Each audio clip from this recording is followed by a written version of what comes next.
What is up? What is up? Today we are back for another episode of Tuesday Brewsday. We have a spicy one today.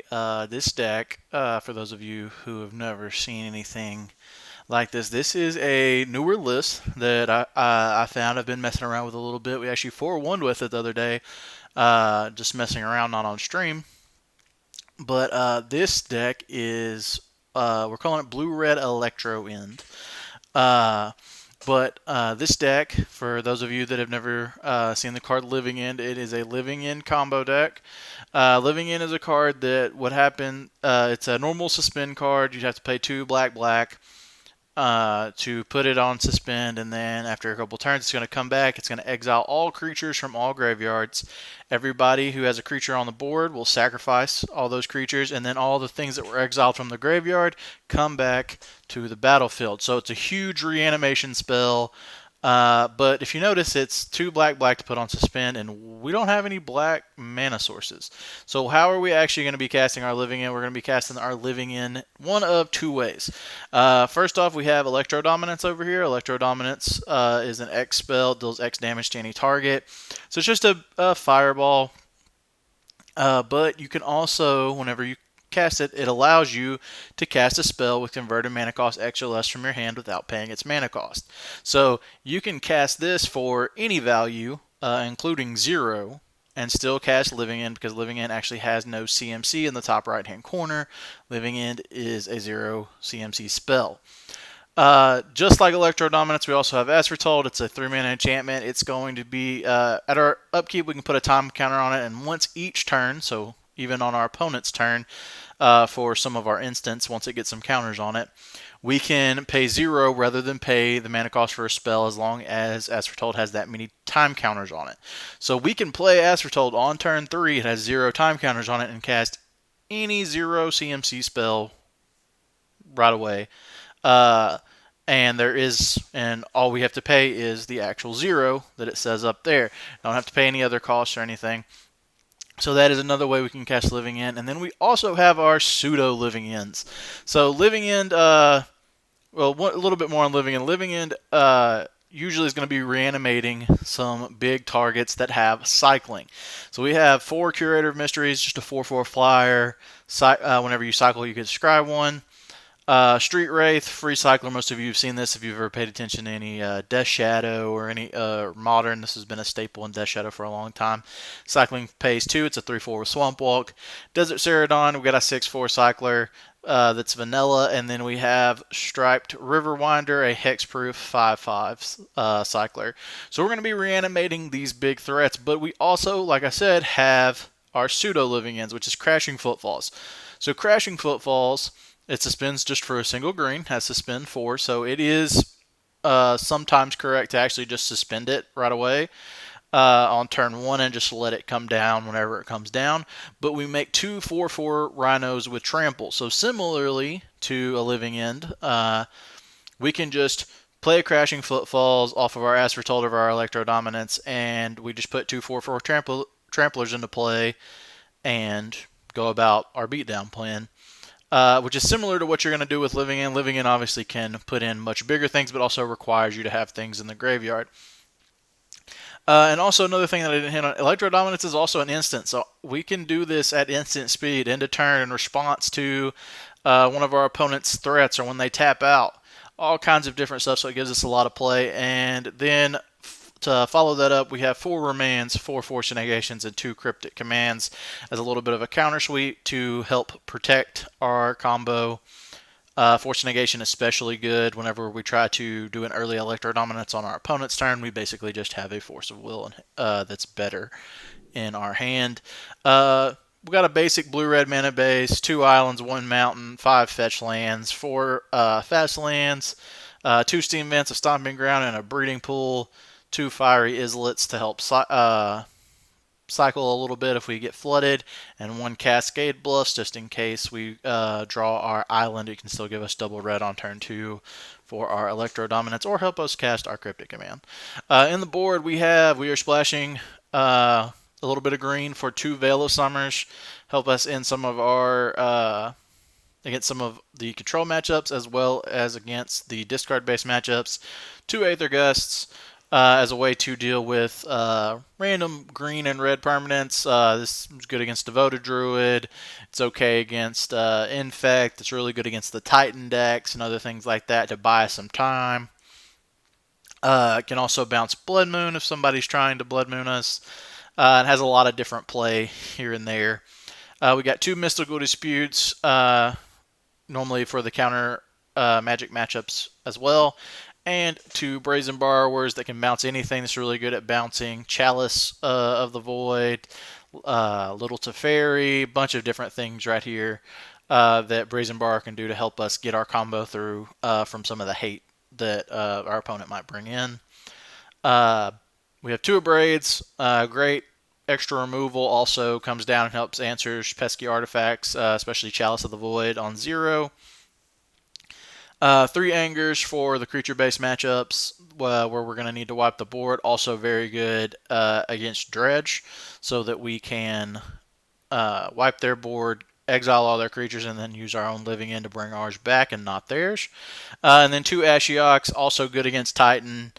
Or decks that are going to be searching their library a lot. Also has a nice effect of being able to mill us to make our Living End better, or mill our opponent if in some scenarios, but mainly not letting our opponent search and being able to exile the graveyard in some of the slower matchups is huge. So we're going to go ahead and run this through a league. And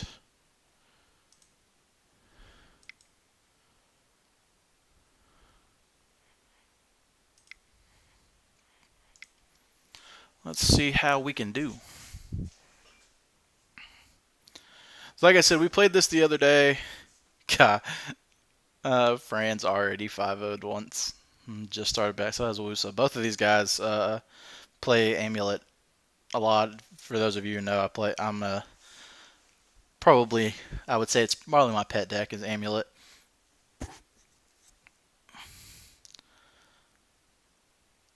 But it is definitely apparently doing really good. Woos has also been on a lot of Niftalite lately.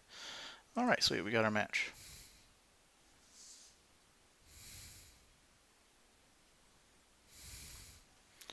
Lord Beerus, awesome name. Alright, so we won the die roll. We're going to be on the play.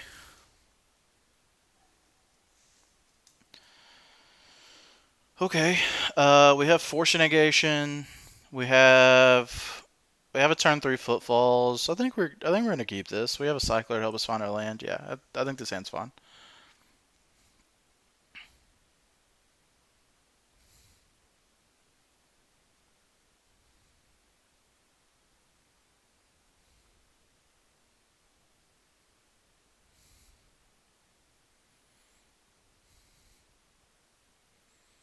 Let's see what opponent is up to.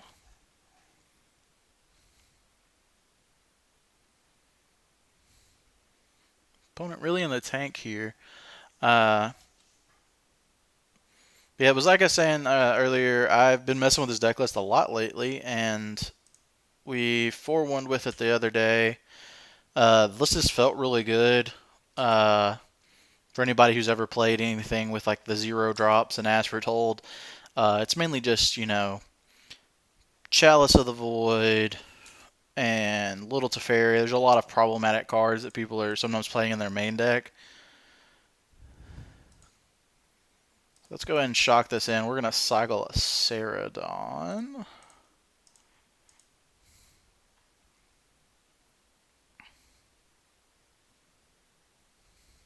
Alright, found another Ceradon there.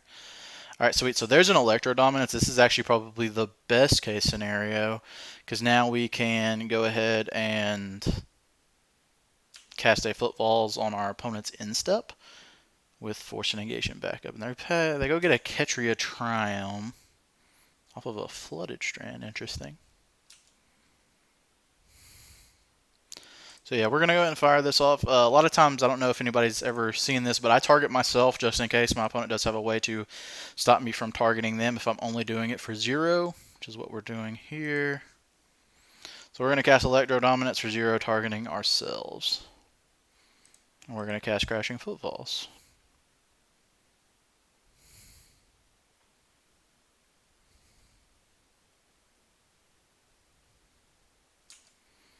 Sweet, opponent doesn't have anything. They say they're going to let that resolve.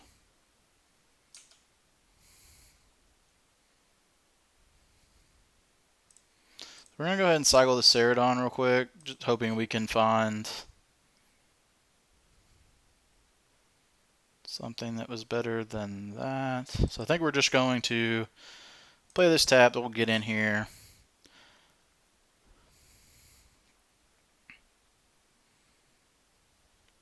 Be unfortunate if we don't. If they do try to interact on our turn and we don't get to use our force negations. Looks like they can't though.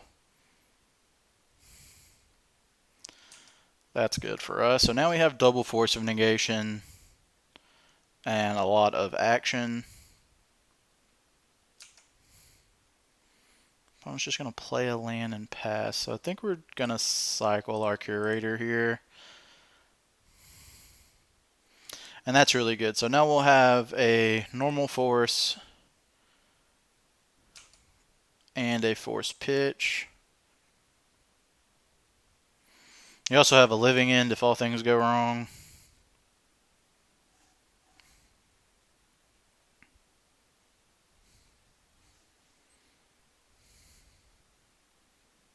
It's going to be an Archmage's Charm trying to steal a Rhino.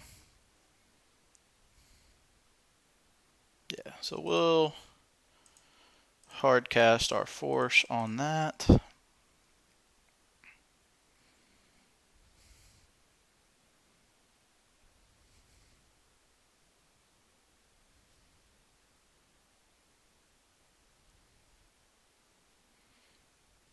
Then we should be able to get in for 8, put our opponent to 3, and they're going to be in a pretty rough position.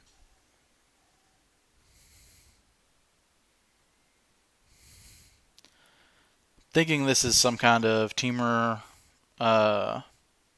Scape Shift deck. Maybe I've actually ran into a little bit of Teamer Reclamation. This is unfortunate. They also had their force, but I think this is fine.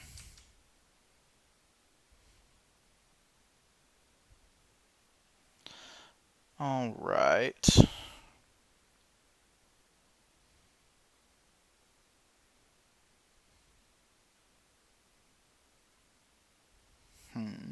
Debating on if I want to attack and see if they'll just like attack me back and get in for a little bit of extra damage. These are both going to die anyway, so we might as well. And see what they do. If they just want to trade, they can trade, yeah. So now we're going to pivot to our Living End plan.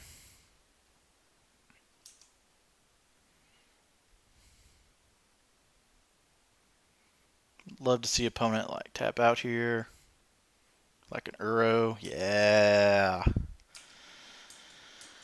Hopefully they don't have 2 land drops to make off this Uro. It is going to be unfortunate if they have more counter magic.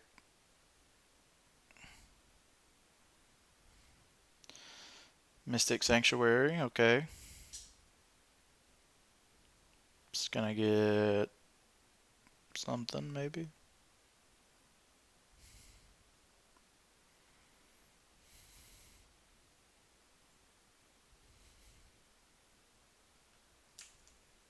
Archmage's Charm, cool. Sweet, no second land here. So it's really kind of force or bust for our opponent. I think we're just going to go ahead and cycle the Ceradon.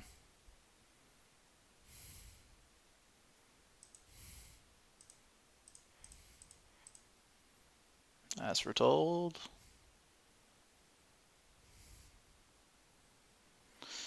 So we can Living End here. It's going to draw them an extra card off of the Uro, but we're going to put 22 power into play, and I think that's just going to be enough. They can't. We know they don't have lands in hand.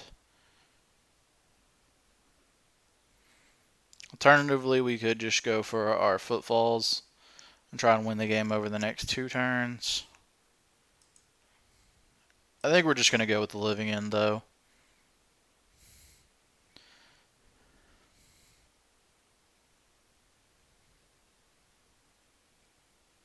puts them on a 1 turn clock, forces them to answer our stuff this next turn. We have Cryptic covered if they have that. Yeah, sweet. Alright, so this game, we still don't really know what our opponent's on, but it looks like it's some kind of Teamer lands-based deck. They didn't look to be on Euroza or anything like that, so it's probably just... I'm going to assume it's Scape Shift.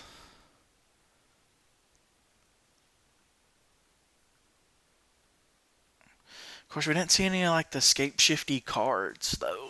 Like the ramp cards that they usually have. So I really don't know.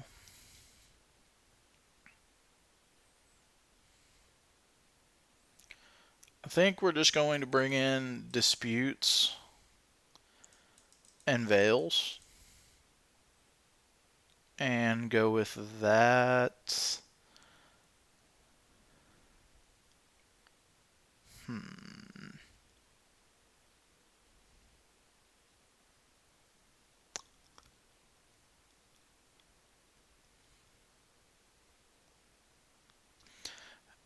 We can normally trim a couple of Street Wraiths because it is our worst cycler. Part of me wants to leave in Cryptic Command as it is a good way to tap down Ice Fang Quaddles.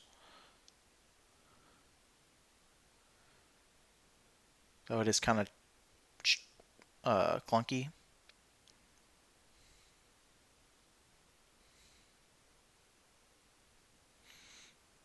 I think because of Charm, we're going to trim down on a Footfalls, and because they are a control deck, I usually like to shave an Asfertold because the sorcery speed threat is much worse. We're kind of set up for more of a long game here.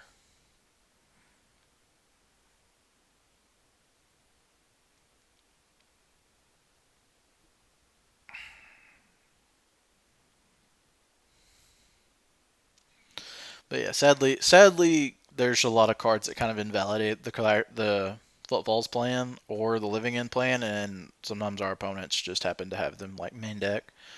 The fact that like the tokens are just so easily hit by things that are also counter magic is very annoying. But usually, if you stick a Footfalls early, your opponent just can't recover from it because it's so much pressure so fast.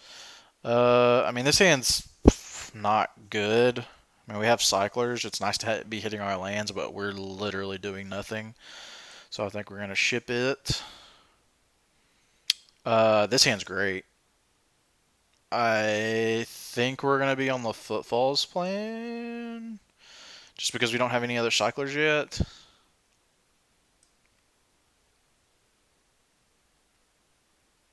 We do have a Force Negation too. Because I don't really want to cycle the Striped Riverwinder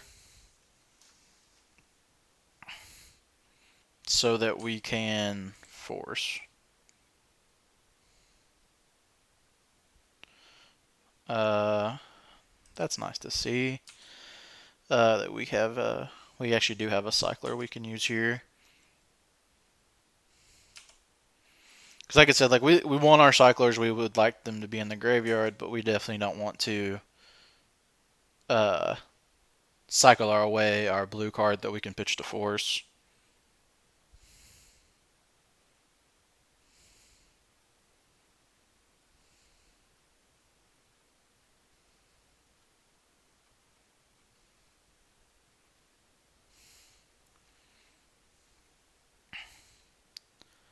So we also this deck does a very good job of walking a little bit of a tightrope between when it needs to cast its spells. Let's go ahead and cycle our Sheridan here. Another Electro Dominance. That's nice. I think we're just going to keep the life total high and play the Mountain, just in case they are on Scape Shift. Go here. Like for example here,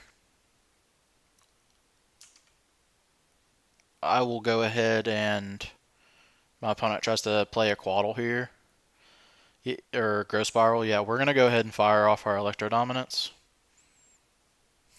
Again, targeting ourselves just in case. Not that it really matters here.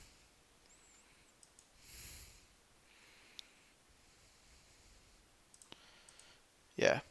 This forces them to have Forest, which is going to put them down to 1 card in hand. Yeah. And now we have Force to protect on their turn.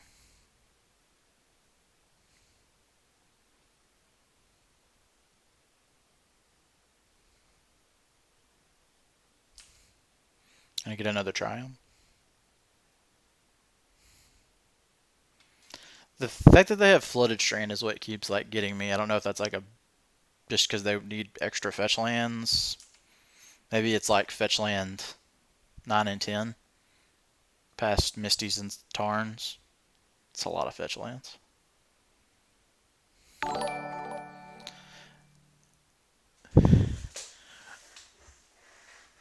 I'm gonna try and not botch this. Thanks for the follow, Blunneray the Blunnegrate. I'm not 100% sure how I'm supposed to pronounce it, but thank you for the follow. I appreciate it. Thanks for stopping by and hanging out.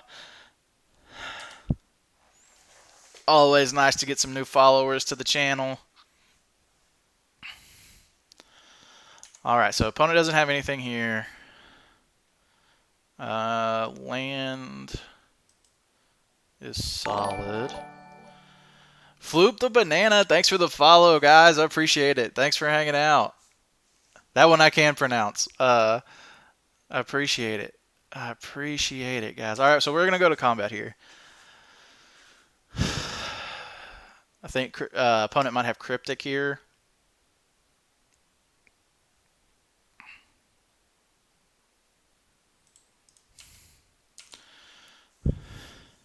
You can just call me Blue. All right, Blue. I like it. I like it. Well, Blue, welcome to the stream. Great to have you. All right, so we actually have Hardcast Force here, so we can cycle our Striped River Winder next turn. Running 6 is fine. That does not matter to me. We're just on the beatdown plan. We can actually take a turn off here because it doesn't slow down our clock. Of course, I'm also totally fine with them getting these fetch lands back too, because it's just going to kill them faster. So we might actually go ahead and just attack them because we have their Dobbs if they fetch. So this is interesting because of Electro Dominance being just a fireball. So attack you.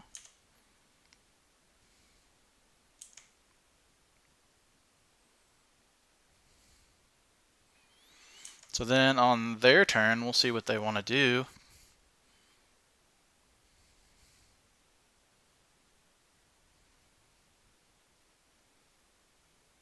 So they don't fetch here.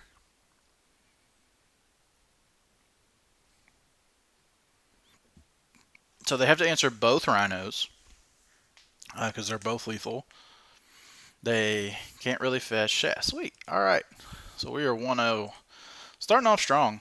Like I said, this deck is very, very, very good if you can just get down your things early against the control matchups. But otherwise, like the control matchups can get really grindy if they. I lost a game the other day. On my opponent's instep, I just went for it, had force backup, and they had a single Flusterstorm, and it punished me so hard. But I could not really recover from that because we do have a 2-card combo that requires things to be in certain zones. All right, so we were on the play.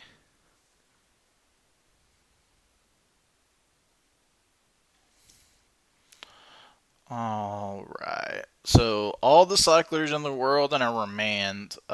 Still not a lot of action though, and we are in the blind, so I think we're gonna pitch this. Well, that's a no-lander. So we're going to 5. And going to 5 is fine. Like here, yeah, we still have, like, this is still a good hand. So we got to pitch 2 cards. Island is definitely one of them. Now it's just a matter of if we want Remand or Curator. I think it's... So, Remand's not going to help us unless they have a way to answer our footfalls. But it could be a nice way to tempo them out if they do have something good. Curator can dig for Force, but we won't have another blue card unless we draw it, so we'd have to draw both. I think we're just going to keep the...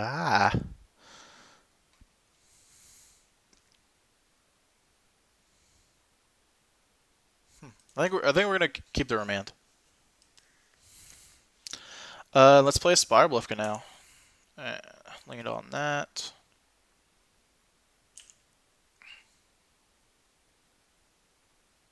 Probably should have just let on tap Steam Vents, but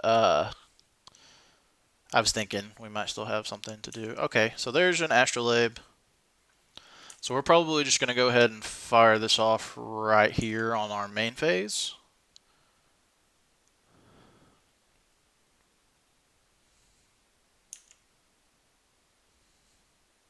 Never mind.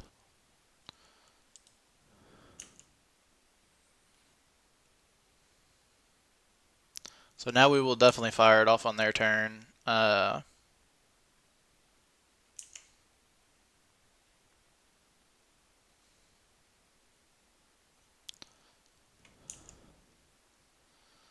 Nothing doing here. Alright, so let's play Electro Dominance, target ourselves for 0.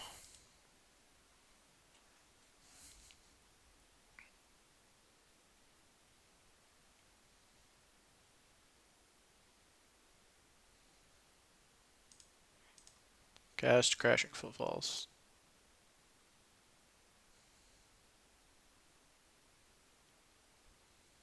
Let it resolve. Do what you want. Nice. Alright, so that resolves, so now we're, good old, now we have Remand and we have Force Pitch on their turn, as well as Remand.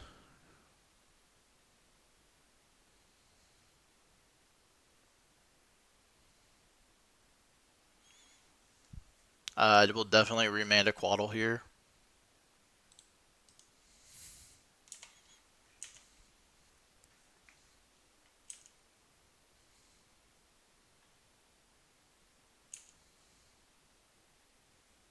Yeah, this is, tap for Grand Quaddle.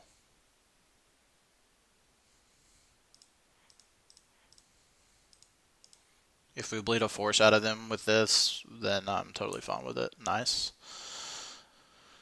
Not the greatest draw, but get in for 8 here. Because then the next time they try to flash on a Quaddle, it's fine. We have Force to protect our Rhinos here. If they do tap out again, that's going to put them to 3. Field of Ruin. Okay. They filled us. That is great for us. Alright, there's the Teferi.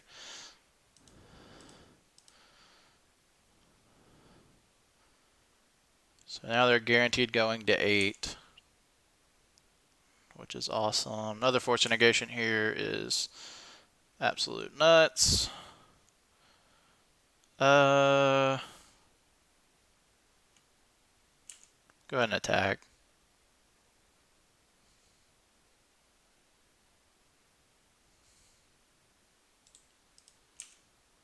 Put opponent to 3.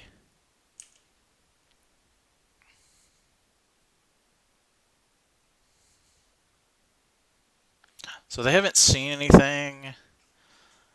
I'm trying to think if there's a world where we draw something here that we want in our main phase. I don't think there is. Like, it's force negate, like drawing force negation, remand, anything like that is nice. And opponent Quaddle's dead. Just doesn't do anything. Uro's not good. Little Teferi's not good. They need like removal spell. They need like double removal spell. Or like Verdict is like our worst nightmare.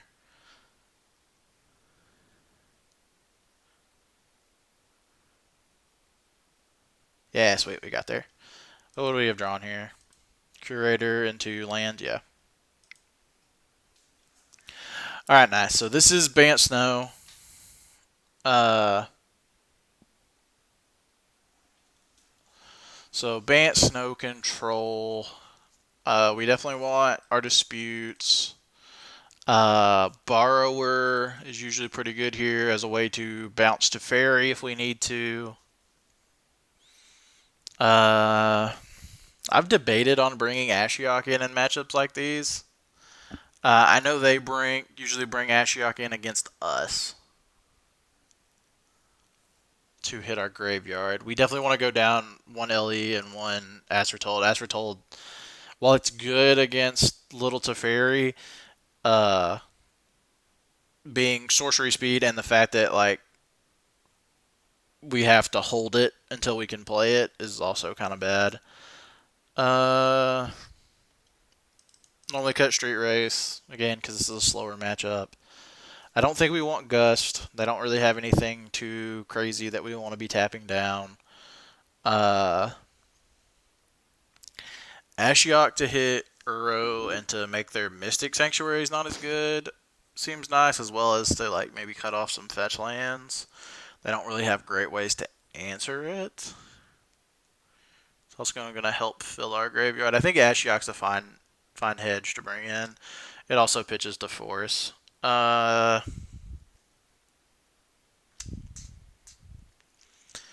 I think that just gets rid of the last Wraith, and then probably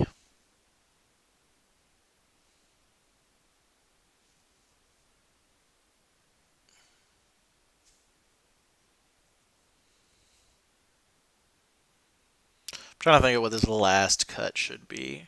I don't really.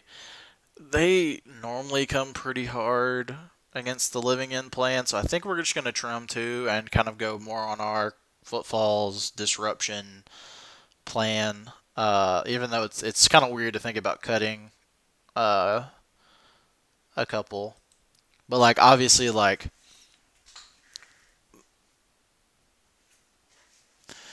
if they board for it, it's going to be very bad for us. This hand's good. We're on the draw, so we have like 3 draws to hit a second land that's red, and we have Force.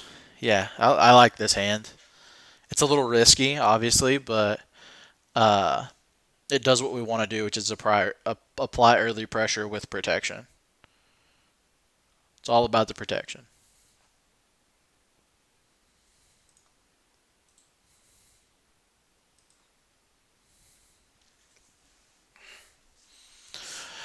Gonna go ahead and auto yield. There's nothing I want to force on their turn 1. Not even Astrolib. I was afraid for a while there we were gonna get into a meta where it was like actually correct to force Astrolabe. Because there were so many just like 4-color good stuff decks running around, but alright. That's also good. Now we have doubles. So we'll cycle Disrupt, Riverwinder. We need a land in our top 2 cards. That's red. Any land will be okay, but preferably red land would be great. But even if it's a land so that we can hold up Remand for some kind of 3-drop that they might have.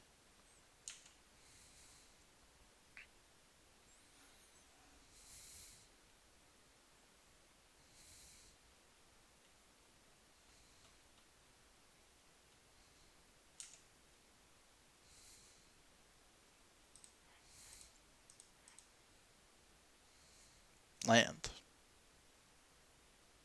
That's not a land. Land. Damn it. Well, that's unfortunate. Yeah, that sucks pretty bad. I don't want to pitch this Electro Dominance.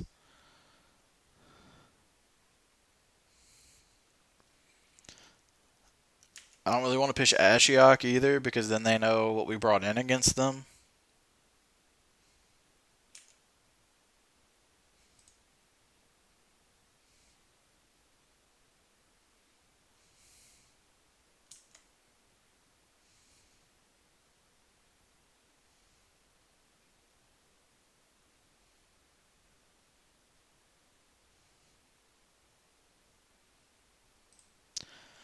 If they have Surgical here, they'd wreck us, but, we can't really. It doesn't really matter. We're kind of behind now.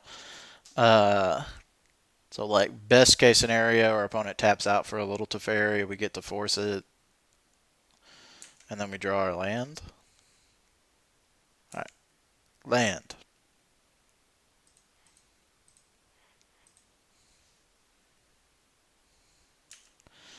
All right, this is not good.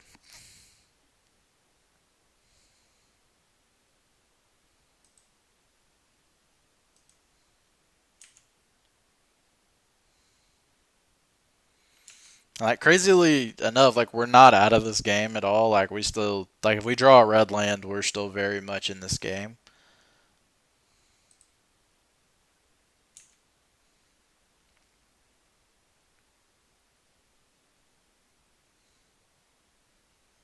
Maybe they'll get greedy here. They're smart. They'll, on our upkeep, they'll just. Another one, really? There we go. Cool. We did it. Alright, so now we are good.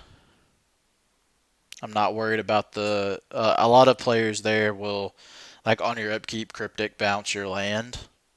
Since I know you're stuck on lands.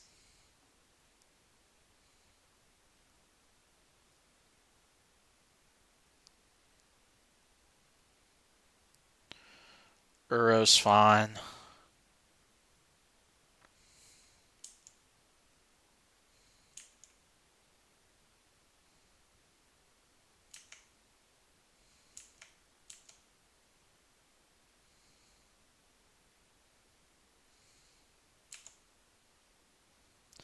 I'm gonna not fetch here in hopes of drawing another land. Sweet. Alright. So there's an argument to be made here for. But I don't think they can get 2 cards in their graveyard and then cast and also have the green land for Uro, so I think we're fine to just pass here.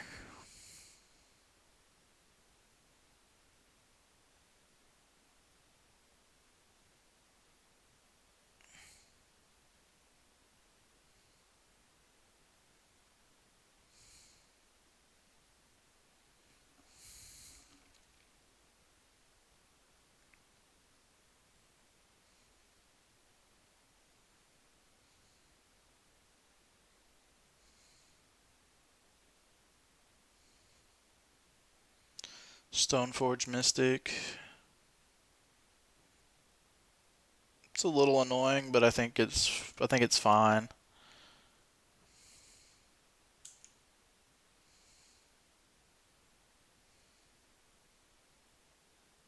Sort of feast and famine. Okay, yeah, that's not nearly as bad for us. Alright, so let's go ahead and fetch here.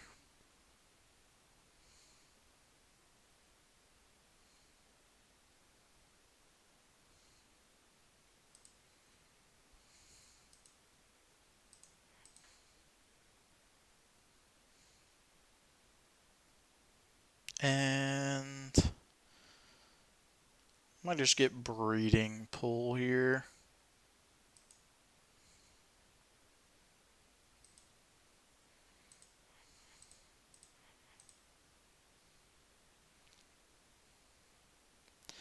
I don't think the extra 1 mana matters. I think the representation is better.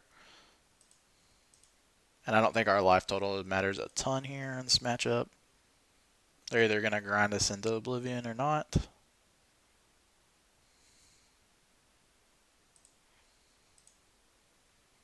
Cast Footfalls.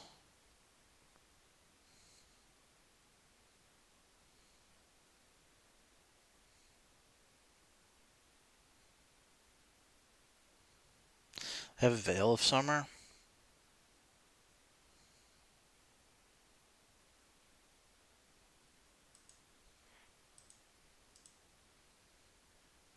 Veil's brutal here, but I think we have to play into it because we're so far ahead if we can get this to resolve.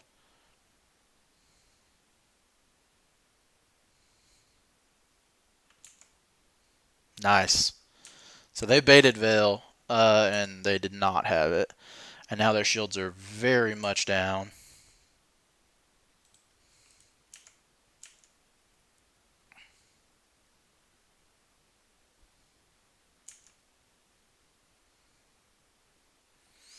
Now I think we want to just go ahead and fire off. I don't know. Maybe we don't. We can hold for another Electro Dominance here just in case they have a Wrath.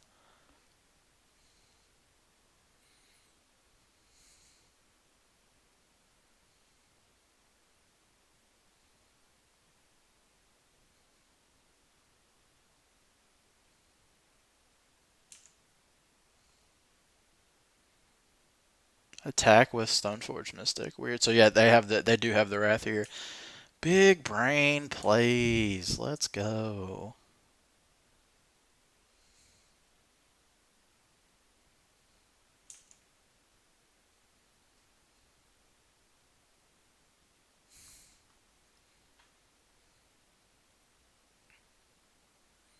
They have one blue up.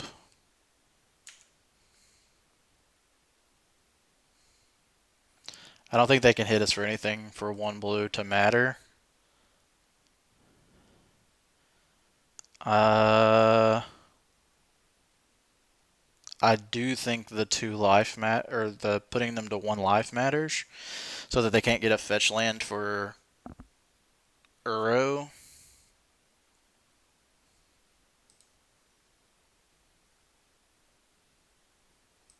Yeah, so that's Electro Dominance then.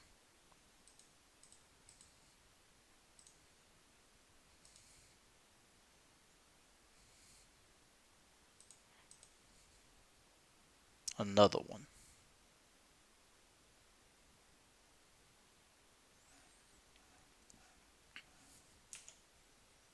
Sweet.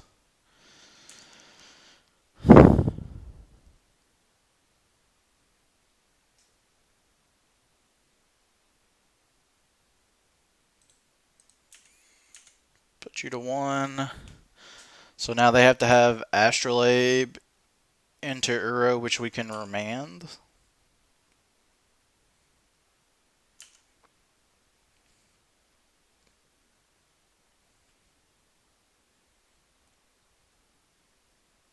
Because they can't fetch for a breeding pool, or even if they do have second snow covered forest, which is unlikely.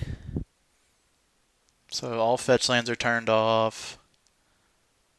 There isn't like fetch for Mystic Sanctuary, put this on top, play Astrolabe, and wipe our board. That line's gone. So, looking pretty good here. This is usually the pause where opponent looks for outs, and yeah, nice. All right. Got 'em. Sweet.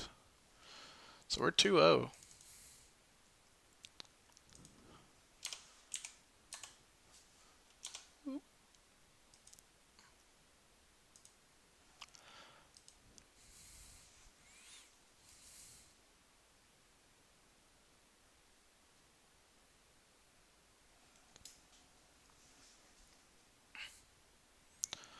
All right, sweet. On the play again. I mean, this hand would be insane if we had a Living End, because we would be, and I mean, do have a ton of draws at it, but in the blind, I think we're just looking for more action. Jesus, why does this always happen? We have like this reasonable 7, and then we get the just unkeepable 6 into the. We're gonna get the mediocre 5 next. Yep, can't keep this. This is fine.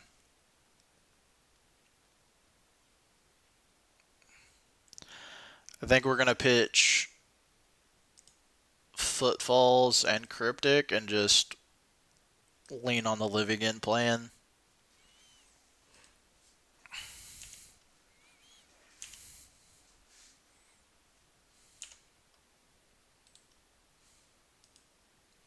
Tapped Temple Garden.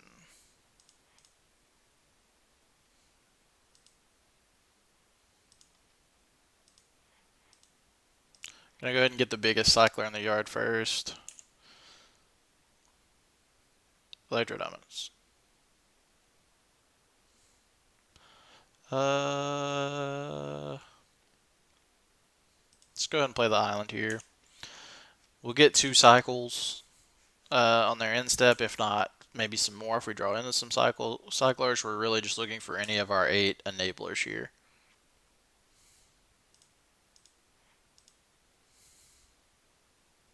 That is one of them.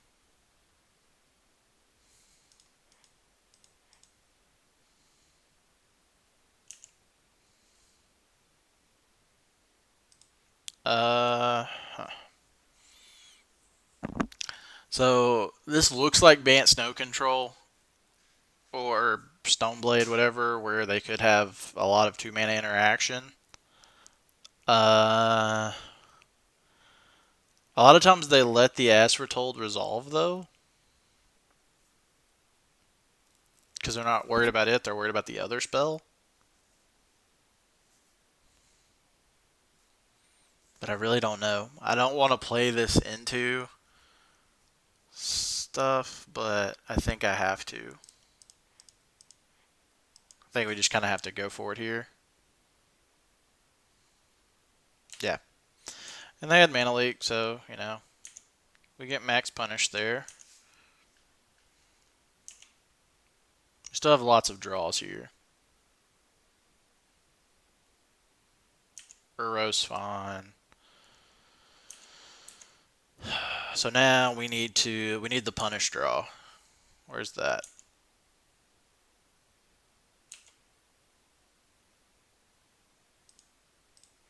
Please.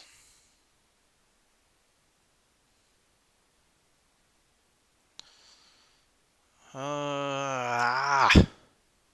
it.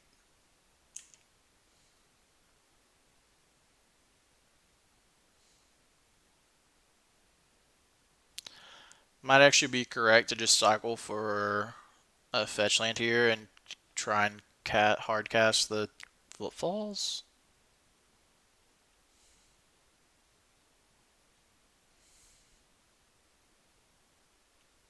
I don't think it is. There's a lot of things we cycle into that are just not worth it. It'd be better to represent something.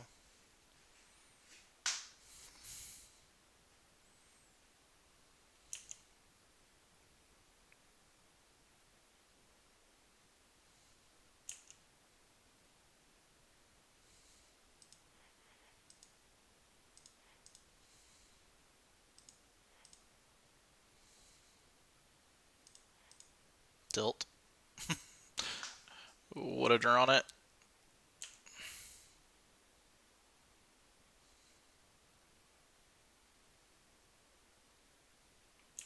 What are they doing here? Shocking their lands in at their end step. Just so they can get Mana Leak back? That seems weak. Quaddle? Sure. So you have a Mana Leak. Got it.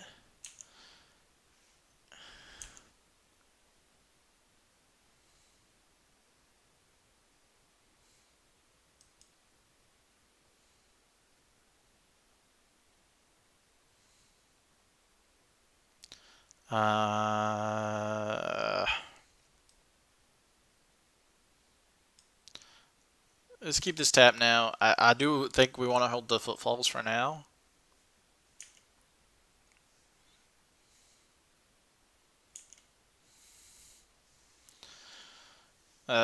Looking to get them to tap out for something, or I mean, they have a lot of lands too. Like other Uro here is totally fine.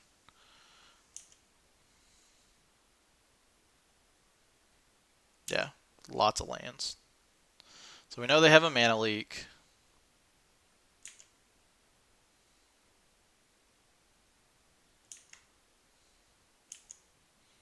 We just need another blue card to be able to pitch to this force. And that is it.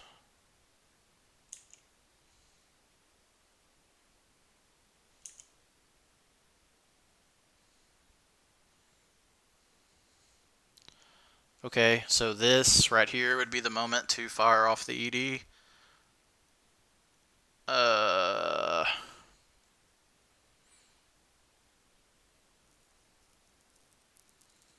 And I think it's correct to... Okay, so now it comes down to the decision of, you know, what do we actually have to worry about? So we were going to put in 5, 10, 14, 18, 21, and then what, 32 points of damage right here.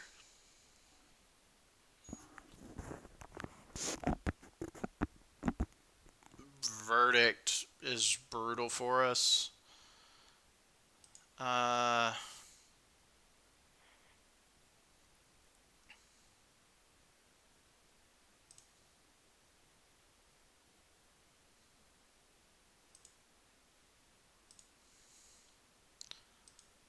That's Electro Dominance. And go for it. I think we are going to LE here. Bringing back Uro and drawing them cards sucks for us, but...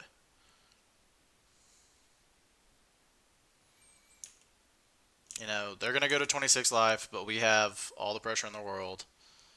We just have to fade them having exactly Verdict.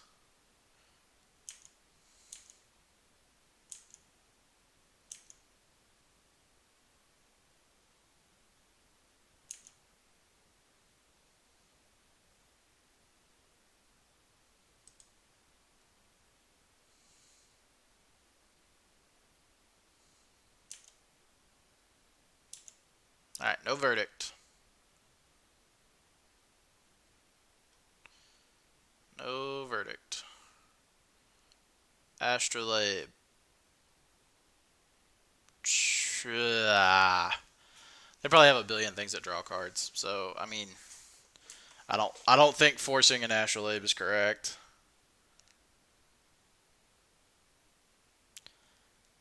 Damn.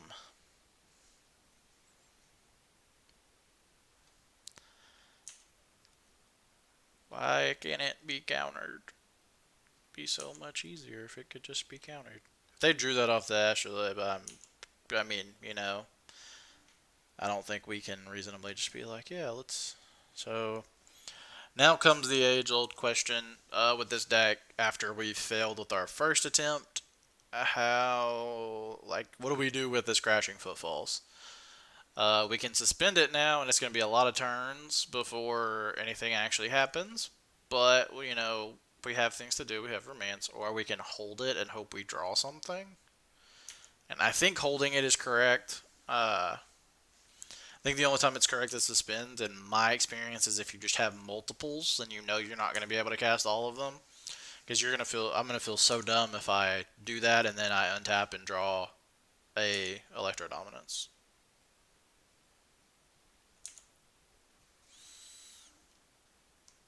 Surprised I didn't go for an Uro there. Glottal, sure.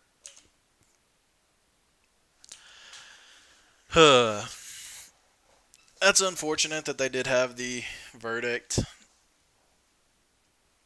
Another Field of Ruin. We're out of basics now, which is unfortunate because we just naturally drew into 2 of these, but so they can stone rain us here.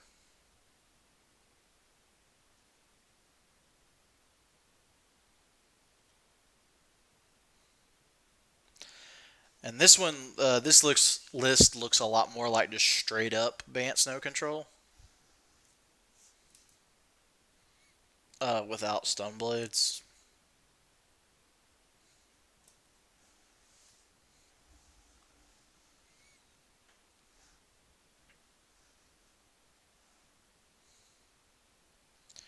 I don't know what opponent is tanking over. Like, you can still hold up, like, you can cast Uro and still hold up Cryptic. Or, at least one counter spell. I'm sure they have Planeswalkers in hand to jam.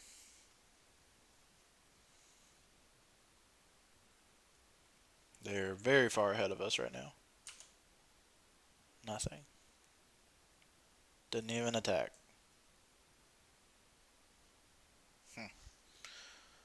Unsure about that one. Very unsure about that one.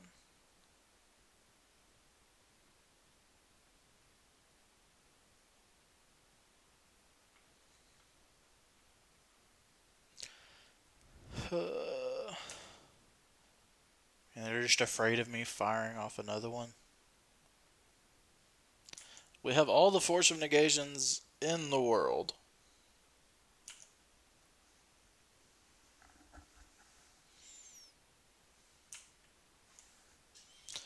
Yep, can't do anything about it.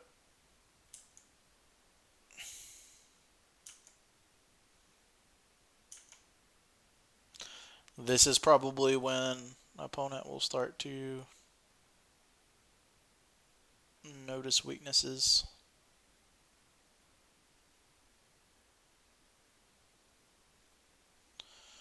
I'm amazed they haven't cast this Uro yet. Sure. Let's fight.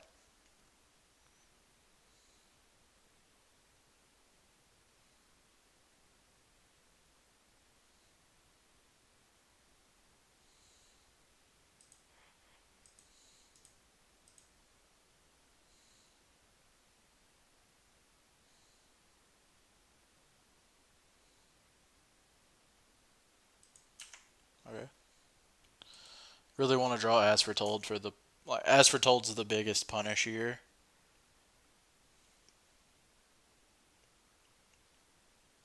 Oh, especially after this, yes. Greedy.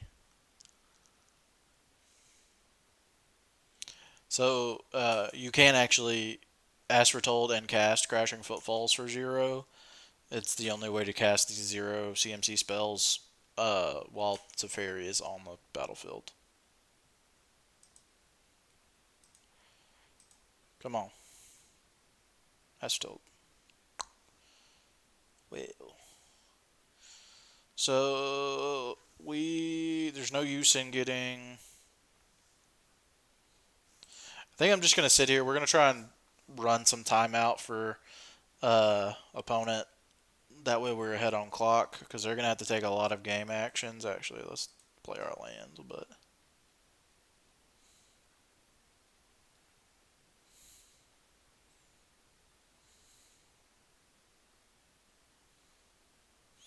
Because opponent still has to, take a fair amount of game actions before they start to win, and they seem very timid right now.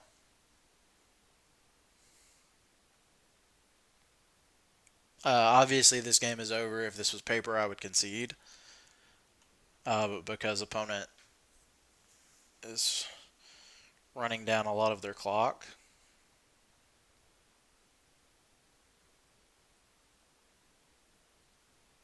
we would like to be ahead on clock if we can.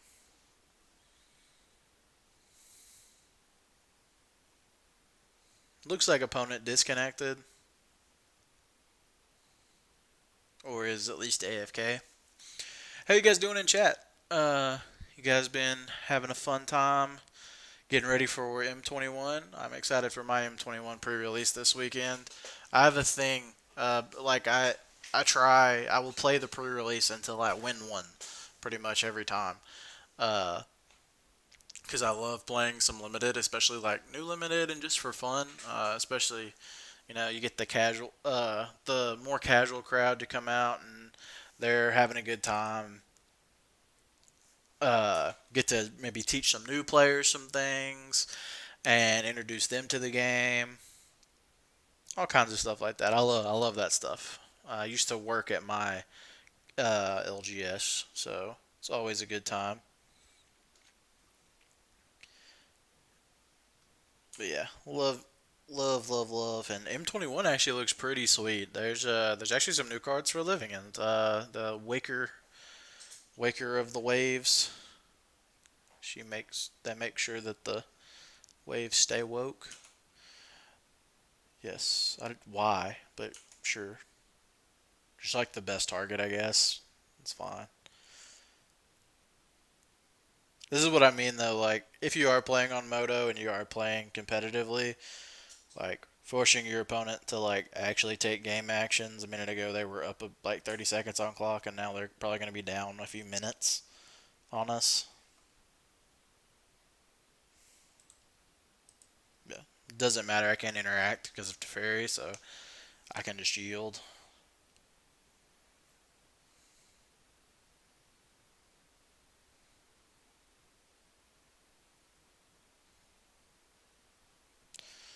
Yeah, that's a good card. I still don't know why they haven't brought back the zero because like these cards don't win the game. There it is. They just wanted the safety of Teferi, I guess, before they felt like bringing back an Euro.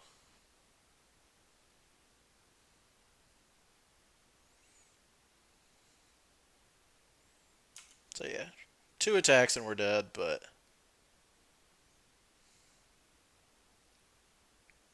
this deck is so good.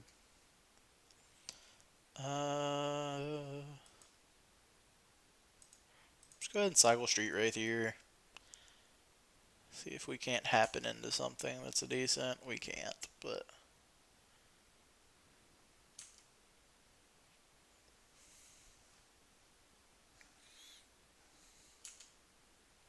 yeah, M21 looks sweet. I think like I'm super excited about the Ugin reprint, but I also think that card is so good.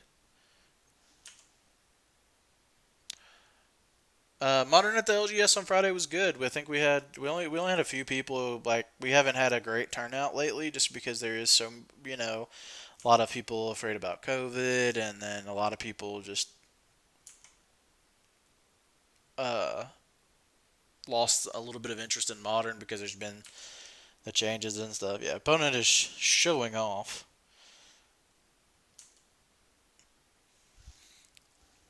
But no, modern was good. I played some. I got to play some Amulet Titan for the first time in a while, and it was fun. Finally got in my. Well, so for those of you who don't know me personally, I have full foil Amulet Titan, and I love it.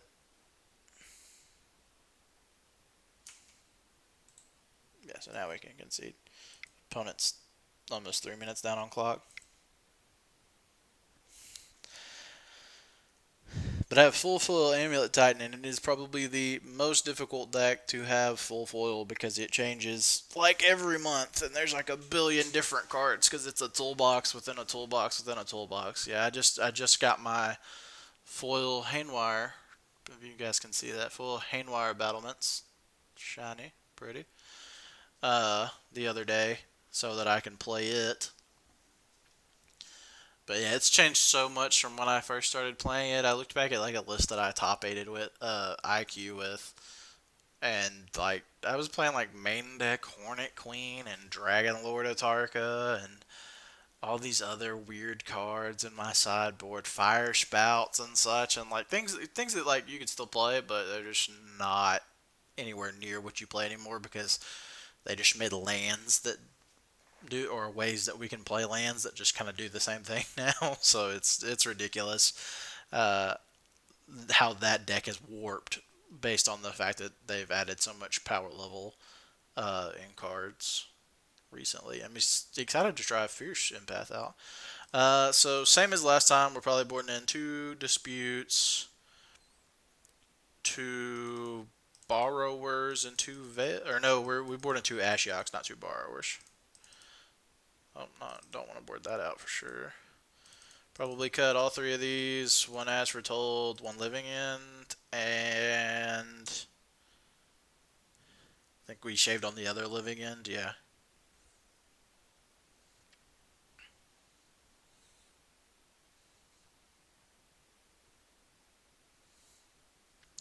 Uh, with this being actually, with this being more of the control aspect,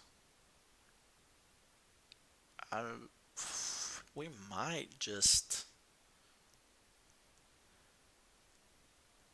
Hmm,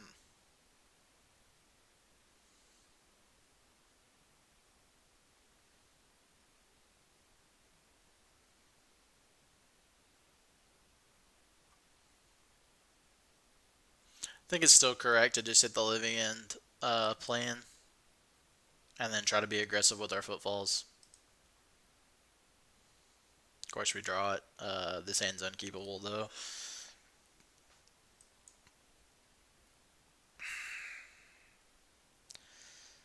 This hand's fine. It's not great by any means, but it's fine. I think we can keep and pitch an Ashiok. Obviously, we want to draw into a Footfalls or something, but we have what we want, and like early remand, yeah, force negation to protect our electro dominance.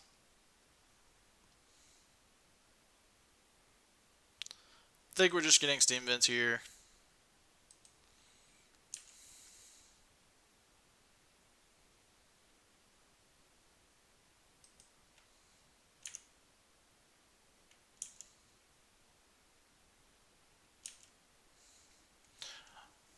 I will tell you though, if you want a deck that can put up some like hilariously large stacks of counter magic, this is the one. This is it.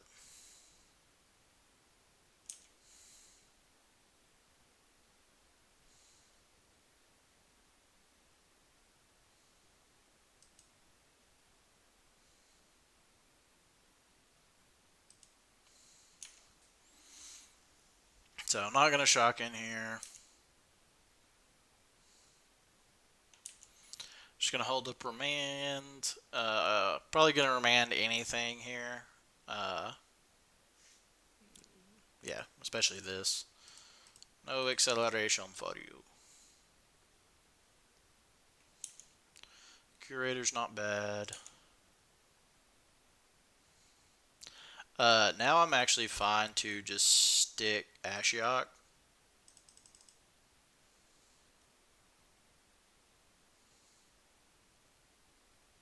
Ooh. I'll force you back. Oh no, never mind. Doesn't work that way. I'm dumb. Sure. I'm fine with this trade though. This is a totally fine trade for us. Our Ashiok for 2 cards out of them seems good. What they pitch? They pitched an Uro. Wow. So they must just have second Uro. Still though, second Uro is so good. Like if they don't just slam an Uro here, I don't know what they're.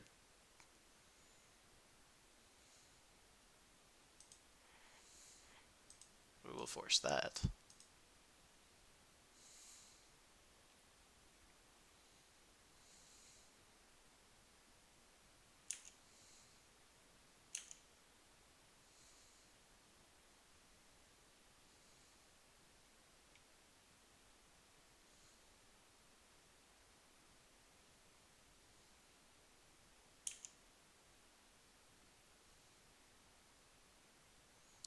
So I think we do want to go ahead and cycle here because we do have force pitch if we need it. Uh, just for the chance that if we do hit a footfalls, we can just hard cast it there. Yeah, that arrow's fine.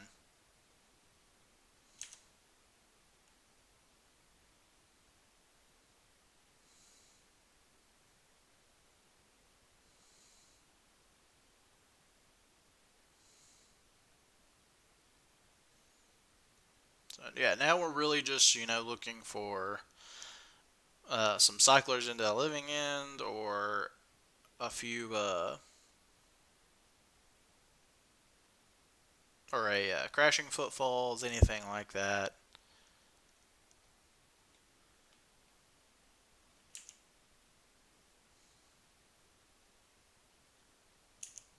Sure, you can have your force negation back.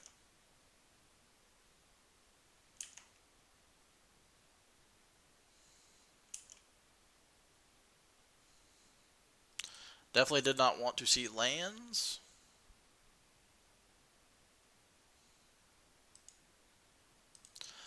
So I don't think the as foretold really matters. They can bounce it a lot of times.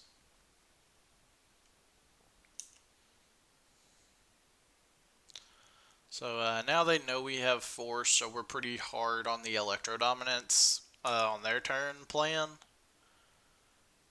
And we really just need to draw some kind of threat. And Living End's not even that great here, so we're not even really looking to draw that unless we draw some cyclers.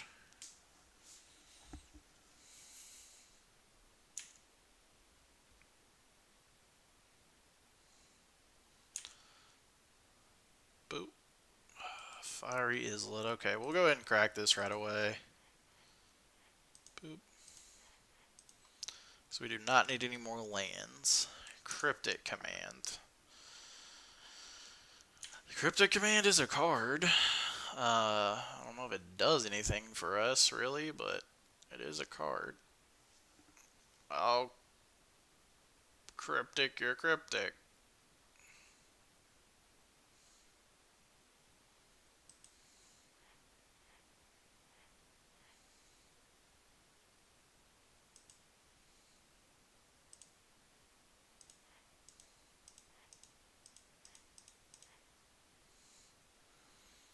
And if they counter us back, this is fine. We're just getting counter magic out of their hand at this point, and we don't need our fifth land.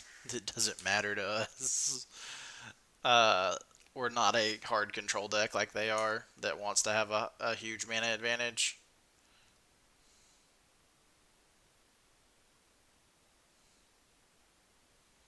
We also knew they had force there.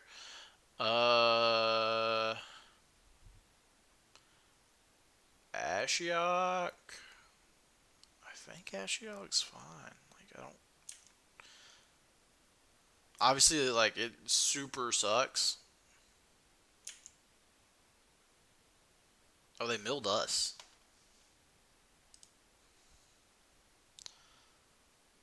They milled over one of our living ends, but like so we still have all four of our. Uh,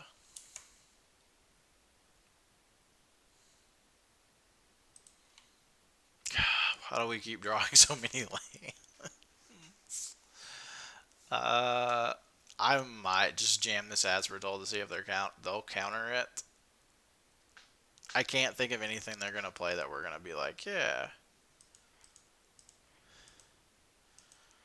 The worst thing is that they play a little Teferi and bounce it, but yeah, they're just good. They're on counter everything mode right now. I don't know why.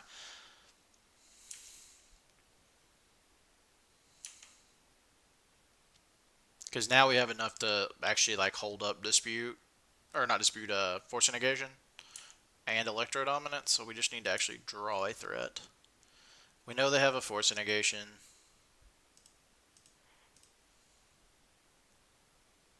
Jesus Christ, the lands. But you're drawing all of the lands. Opponent doesn't really have much going on. I don't know why they haven't milled themselves. This land doesn't even work either. Fun.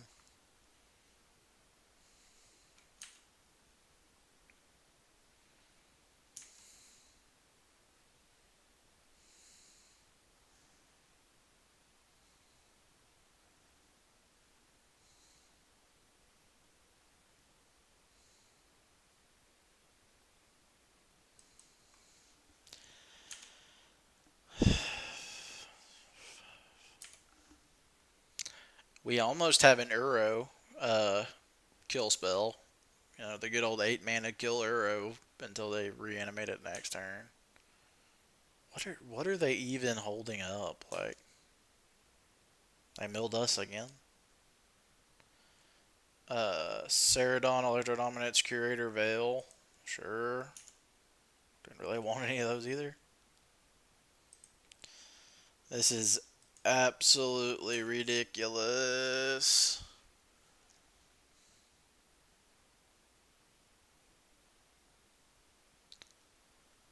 So, Ashiok targets a player to mill, then you exile each opponent's graveyard. So they can mill themselves for 4 and still exile our graveyard.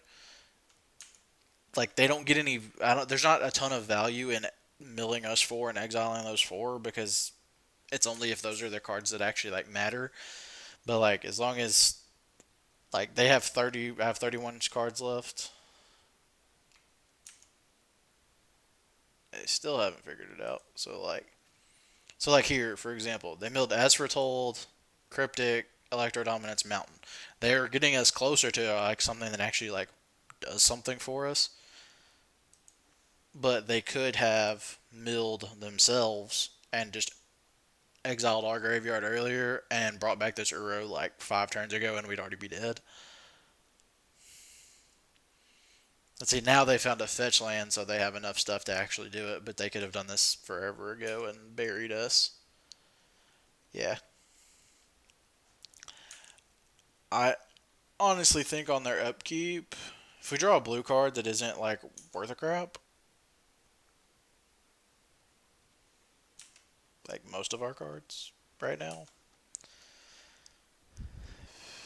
then I think we're just going to 0.6 damage at this Uro.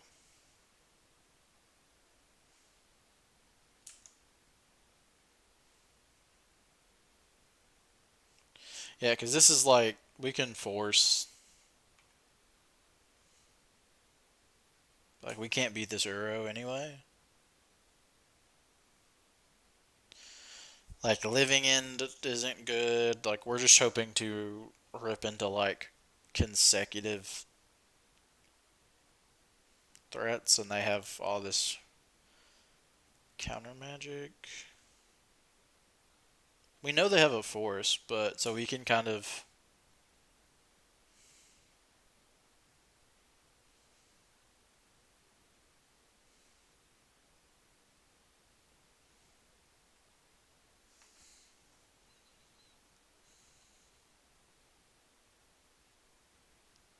We could go for it here. They force us back. We get a 2-for-1, and then they get a 1-for-2. So, doesn't really change anything. Just keeps us card neutral.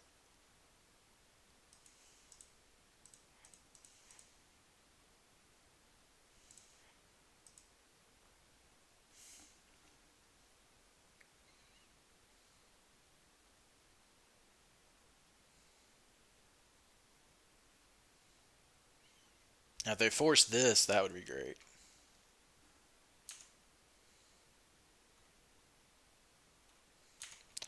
So yeah, I think we have to hope for. I don't know what our opponent could even possibly have in hand.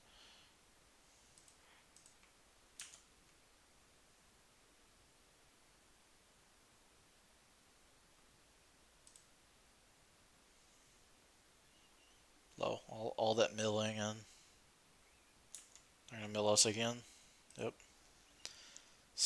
There was 2 crashing footfalls, so that's some much less win cons.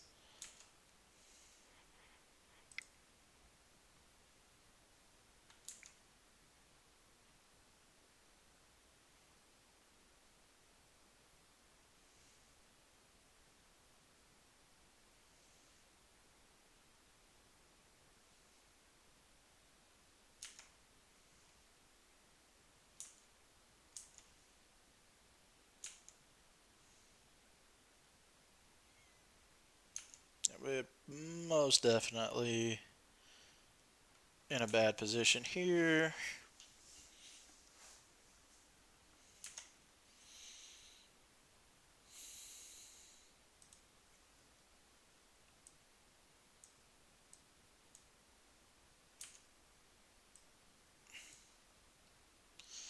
Alright, so we can see our deck. That works even better for me because I was going to see we have one fetchable left. We actually do have 4 dead lands left in the deck somehow. All of the Striped River Winders. I mean, we could just go on the Striped River Winder beatdown. And Desert Ceradon. We have an Ask for Told and 2 Footfalls left and 1 Veil.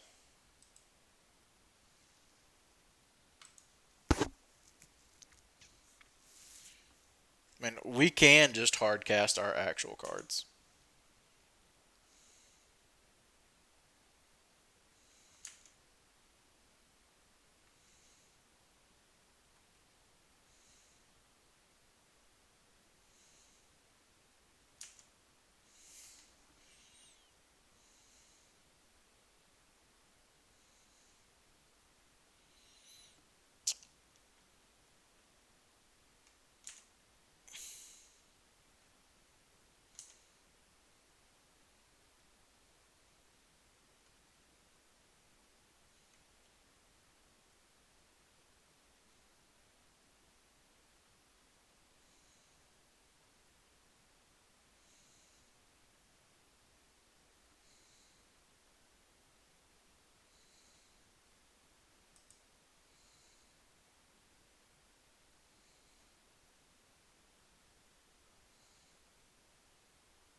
What the heck? We'll mill them.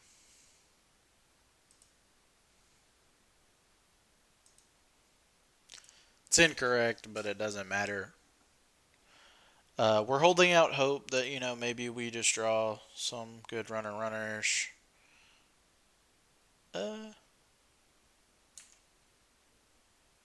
So we can try and kill this on their upkeep so that we don't die.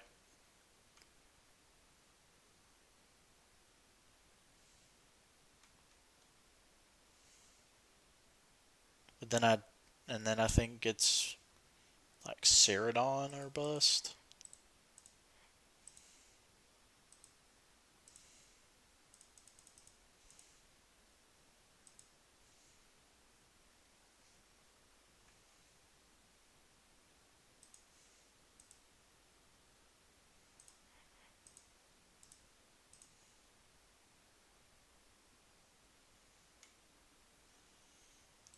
Cool. Yeah, opponent was way too far ahead there. And we bricked for way too many times. We were going to keep bricking for way too many times. Oh, opponent with the still had all these. Thank you, opponent, for letting me know. I hate that so much. But still had all these. Still had the supreme verdict that you knew I had. All right, so we lost that one.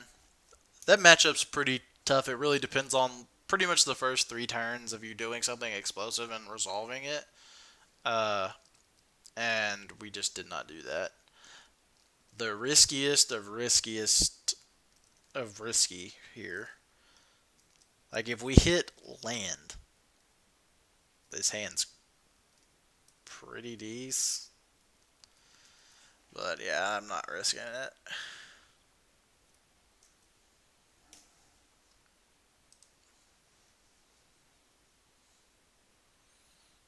Like what we got here. Let's just pitch. think it's Curator's smaller, so we can just pitch Curator.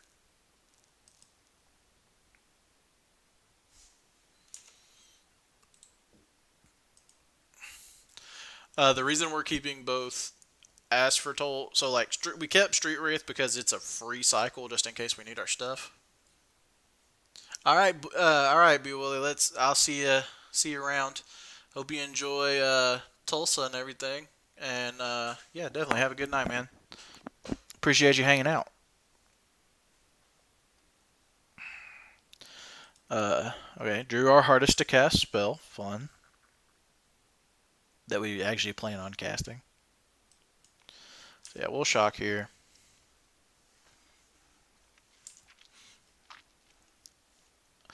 But yeah, the reason we kept both of these is so that in case we are in a matchup where discard matters, which card? Discard. That we don't get just absolutely beat by one discard spell. We do have a little bit of play through an Inquisition or a Thoughtseize. Let's go ahead and cycle Ceradon. And then let's cycle Street Wraith.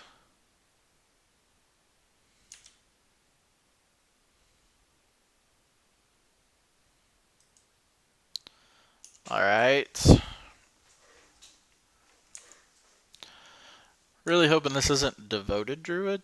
Devoted Druid is actually like a really weirdly bad matchup. Because whenever we Living End, they can just instantly, no matter if it's Summoning Sector or not, kill their Devoted Druid. And it just comes back with the Living End. What? God, I haven't seen this card in forever. I didn't even know people still played this card. I thought it just got power crapped out of Modern.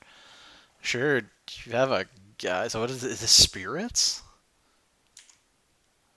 I'm just playing against all the Bant shenanigans today.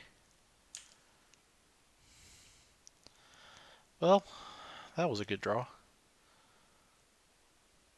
So I think we're just gonna. They only have 1 mana up here. I don't want to. If it is Spirits, I don't want to like go into like Spell Queller. So I think just playing Asphodel now is better than trying to Electro Dominance.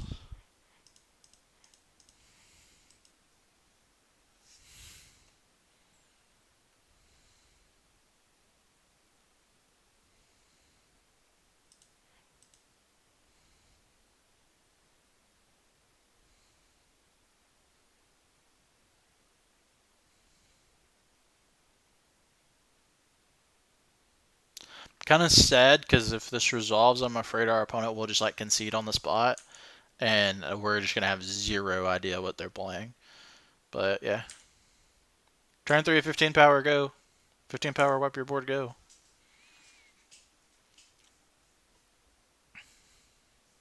Yeah, sweet. I need to update our record here. Forgot about.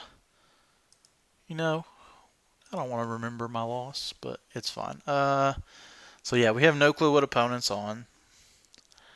Bant Shenanigans. I think Abrades are probably going to be good here. I'm going to venture to say that Angers are not going to be too bad. And I like the idea. I mean, I kind of like all these cards. I'm going to lean on Brazen Borrower more than Mystical Dispute. Probably going to cut a couple Force Negations as it's not the greatest. Going to cut a Living End and some Street Race.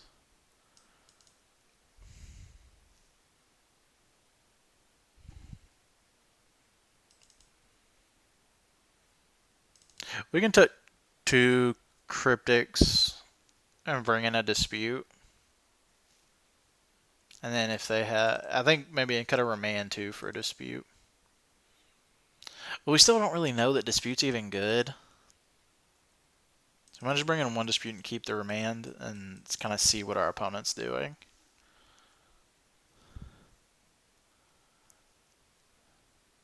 I'm just going to board as though it's Spirits. And cut the Remand just in case they have Cavern. And then we probably want to cut the Force.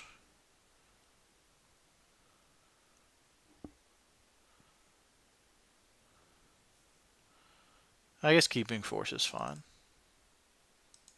We'll see.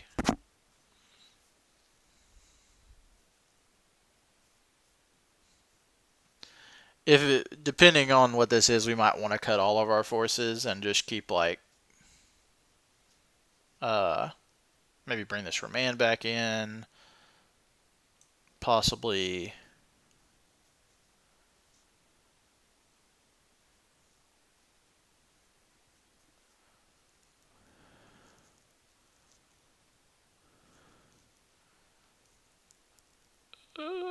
yep, unkeepable. Good old no-lander. This was a land I think we probably would have kept on the draw. Yeah, this hand's solid. Probably gonna pitch Electro Dominance. I don't think we need 2 Electro Dominance. Electro Domini. Electro Dominances. No turn 1 play. Yeah, I bottomed you. I bottomed you. What are you doing? I'll just go ahead and shock this in. I don't think there's a way I'm saving my life total, pretty much, is what I'm thinking. I definitely don't want to fetch basic island because I have Electro Dominance in hand, so if I can get on the board earlier, the better. But I do think I could probably save myself a shock with this later on in the game, like where I just have 2 mana. I don't have like a need for the 3rd mana. Maybe even next turn because I can hold up Electro Dominance if I have something, but I don't have to.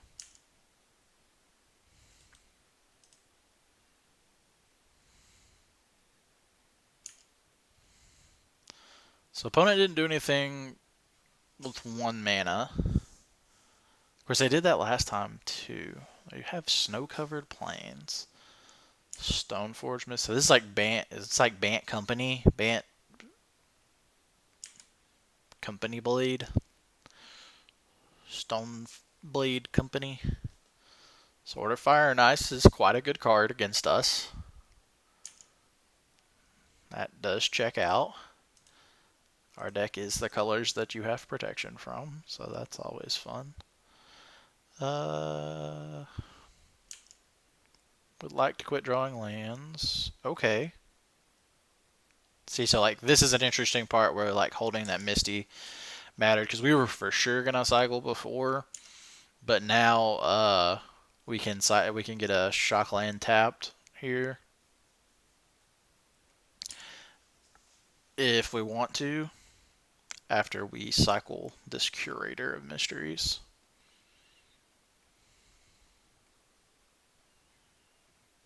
So yeah, opponent likely just to hold up 3 mana here. If they tap down,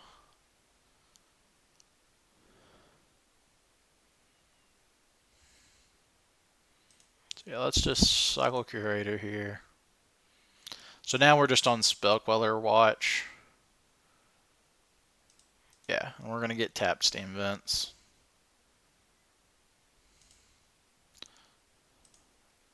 And then we're gonna stop drawing lands for the rest of the game. Cool. That was actually really hot.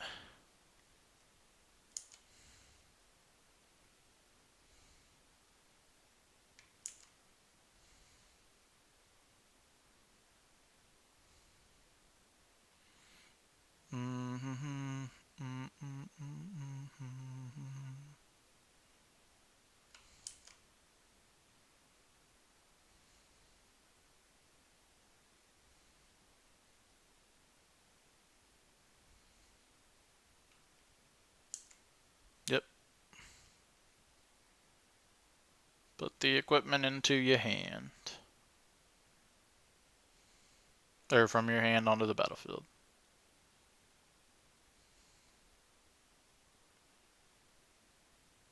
Oh, so they went and got sort of feast and famine. Okay.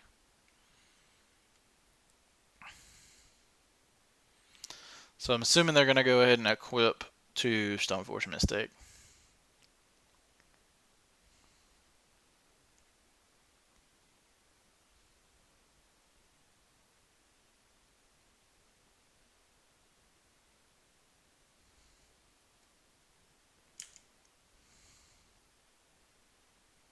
Yeah, at beginning of combat. Let's go ahead and Electro Dominance ourselves for 0.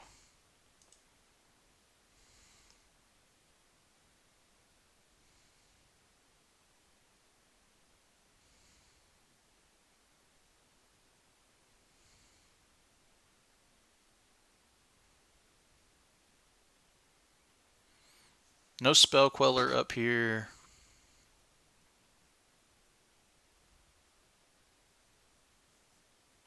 You do have Pro Black and Pro Green, but you do not have Pro Get Sacrificed.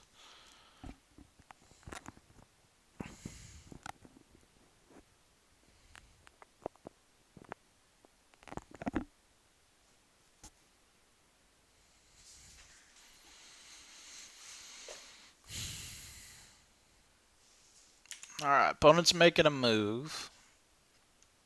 They're going to get a land.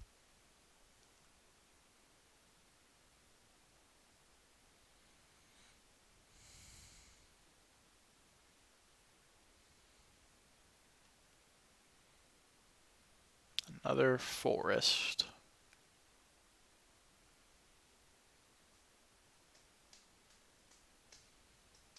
What's even better is like the lands that they put in play. It'd have been so much better right there for them to get like a plains or like a white land, and they could have put something else in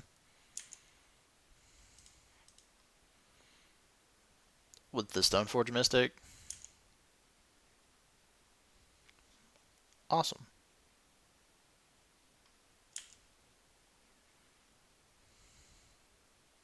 Nothing on their second main. Alright, well, we are rumbling in for 10.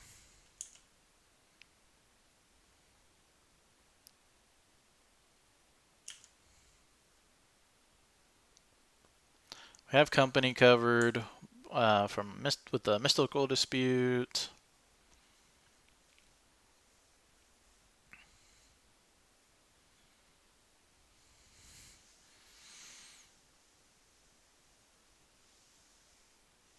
We actually have lethal with the Electro Dominance and a Curator of Mysteries attack if they don't have a flyer.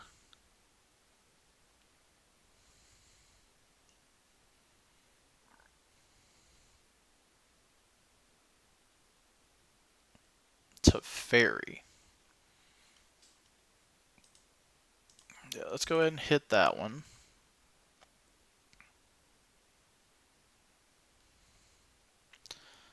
Veil of Summer.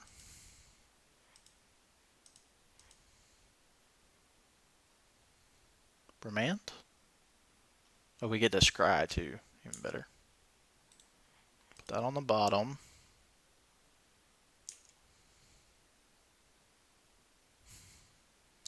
So now it doesn't matter. I don't think we can. I guess what another dispute. It's the only card. Striped River Winder is not what we want. Anger, okay.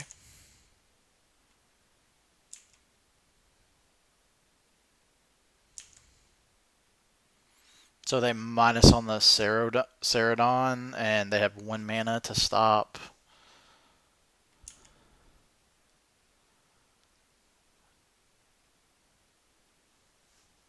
Yeah.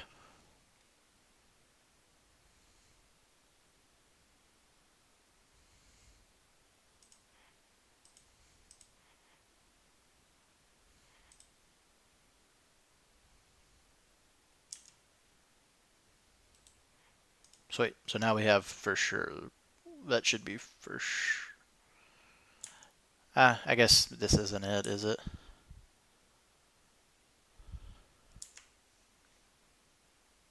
Yeah, because this doesn't matter.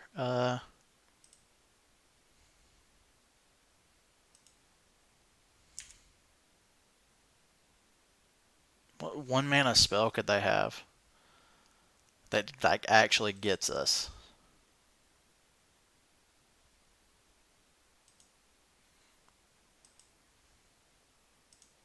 I think we just have to go for the Electro Dominance.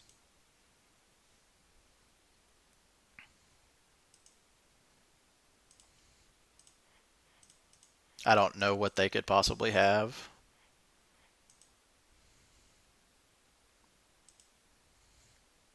Four mana shock.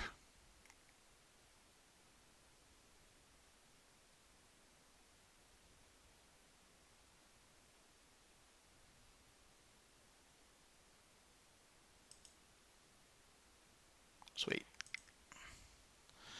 Did it.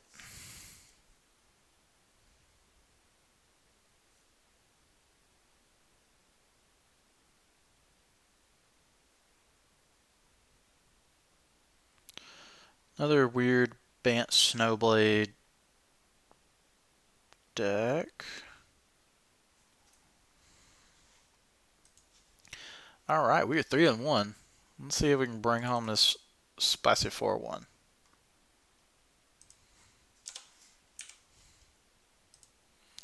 Played against all the Bant decks ever. I've been running into like legitimately though every Bant deck. Like I've played against like over the last 2 days, Bant Control, Bant Stoneblade like company looking deck, kind of like that one.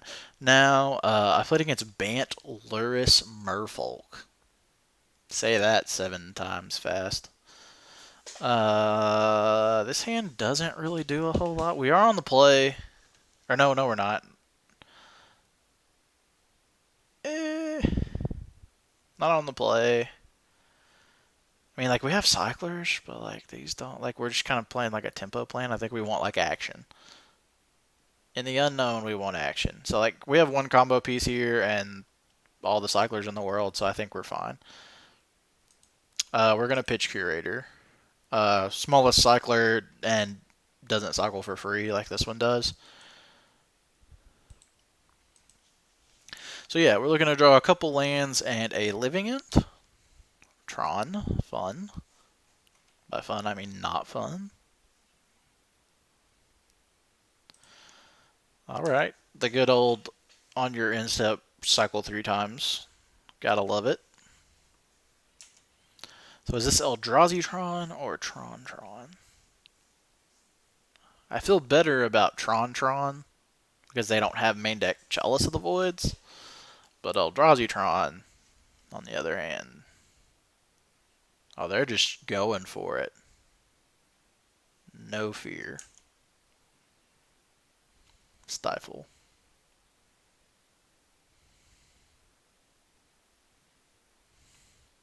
Alright, so we have to find a second land here to have any chance of doing anything.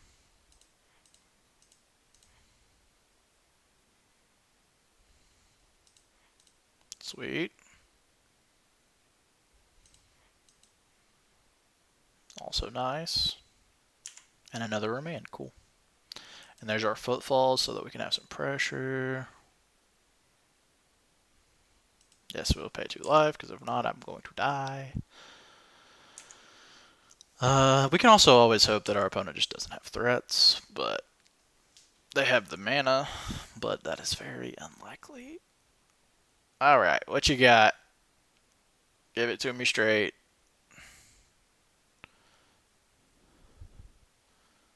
Chalice on 1. You got it.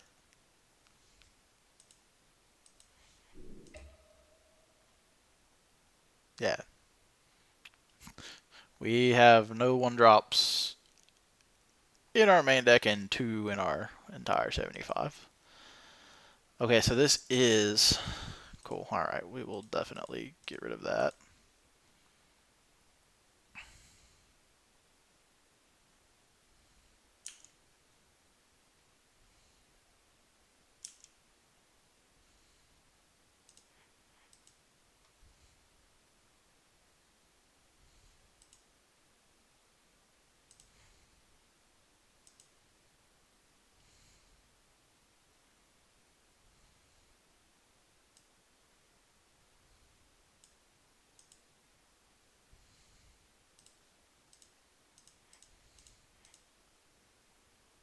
So let's go ahead and as foretold.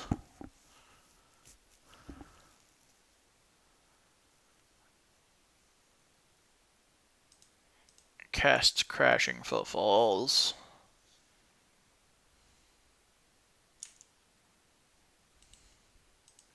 So they have a Smasher coming in. I will gladly trade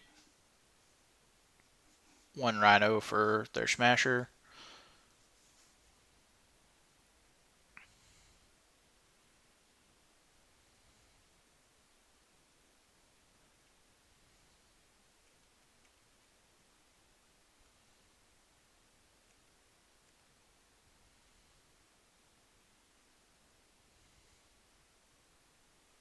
Yep, can't do anything about that.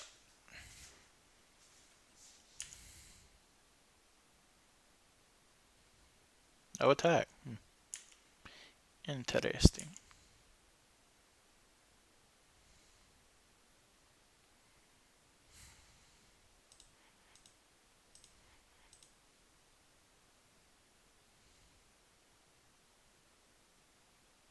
Alright, so there's our IZZET. So I actually think we're not going to attack here either.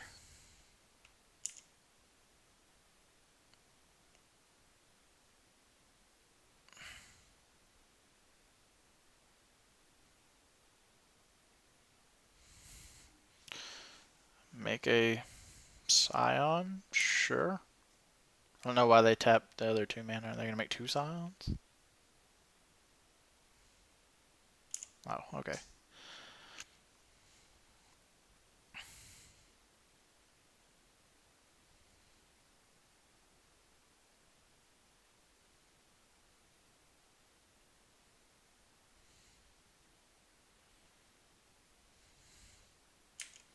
I don't think that matters.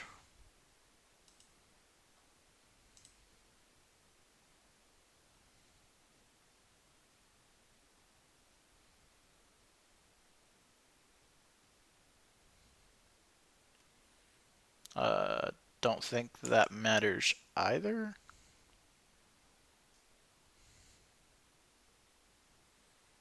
Mainly because I'm not gonna remand that just because they can easily recast it.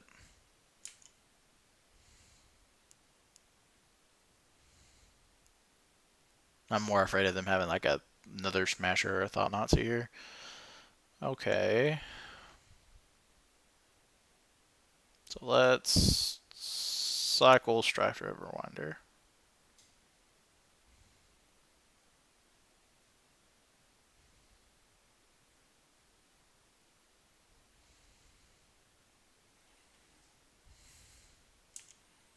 Alright.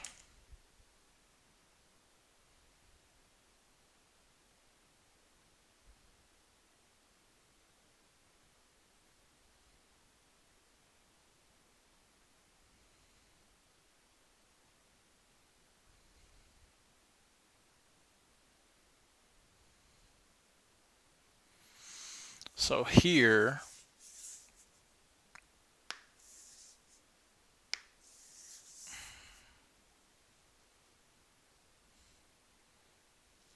we have what, 5, 11. We have 15 plus 9, so we have plenty lethal here. So I think the line is actually just to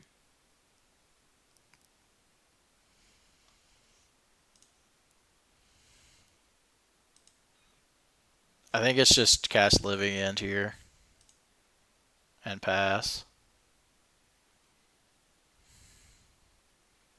They have 1 card plus whatever they draw off this that they have to reveal, which is mine, so they have a land. So they have two actual cards that we have to worry about. I mean, we have a Remand and a Force Pitch, or we just have straight up Cryptic.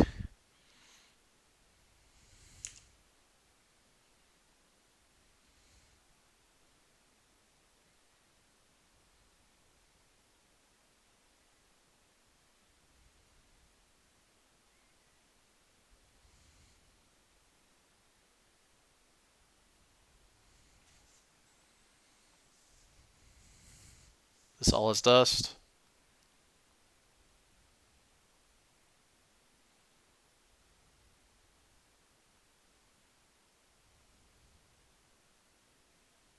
Or is this a huge ballista? Ugin the Ineffable.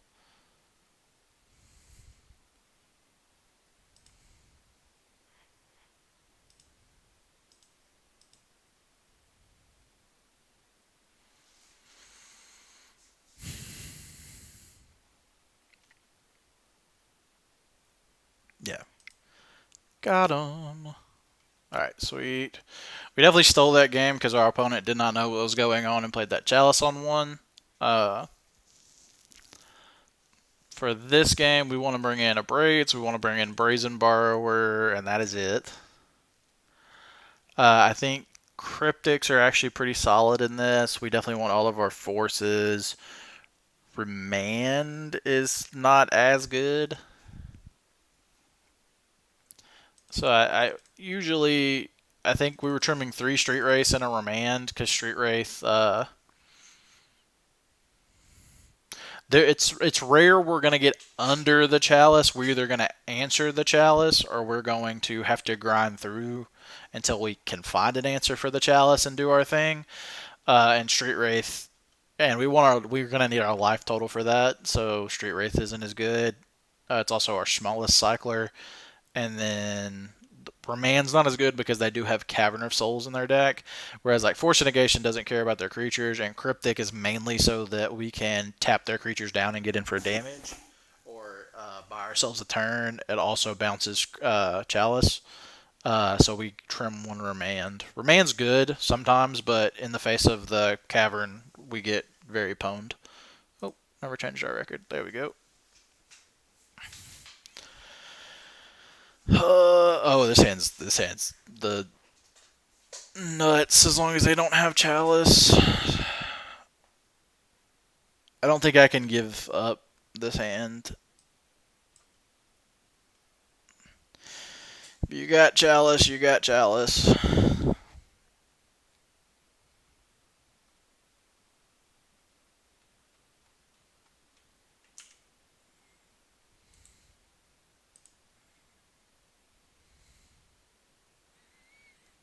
All right, no Chalice there.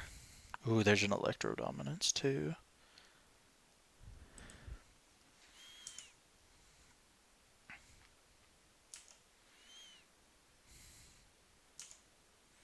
I've also got into this matchup where I was actually just hard casting my threats, and it was quite funny because our threats are similarly sized to what our opponent is doing. So, all right, map.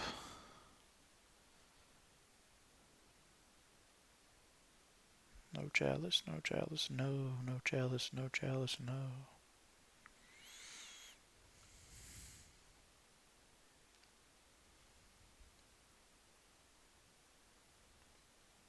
Pass turn.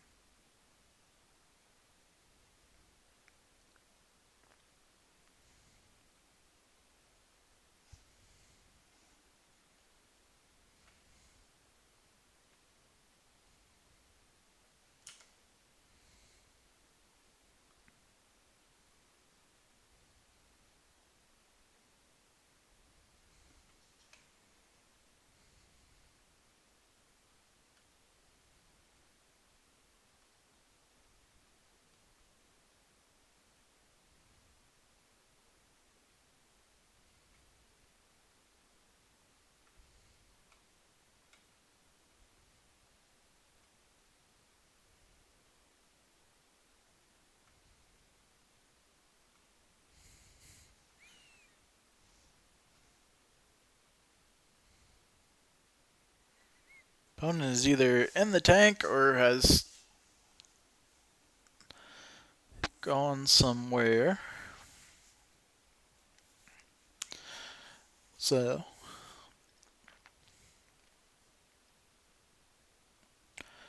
I apologize for the long pause.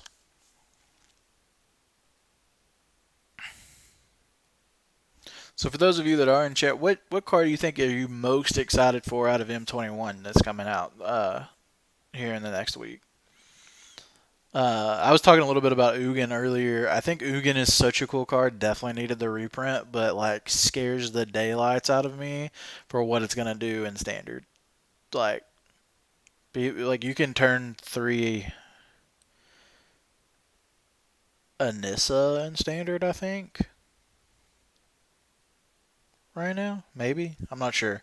I'd have to look at the cards in standard, but still, like you going Nissa into Ugin -4 to keep your Nissa around seems very, very good.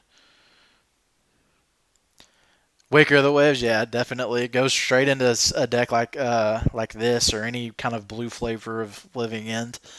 Uh, Definitely looks like it could be an interesting card, getting like a preordain-esque effect.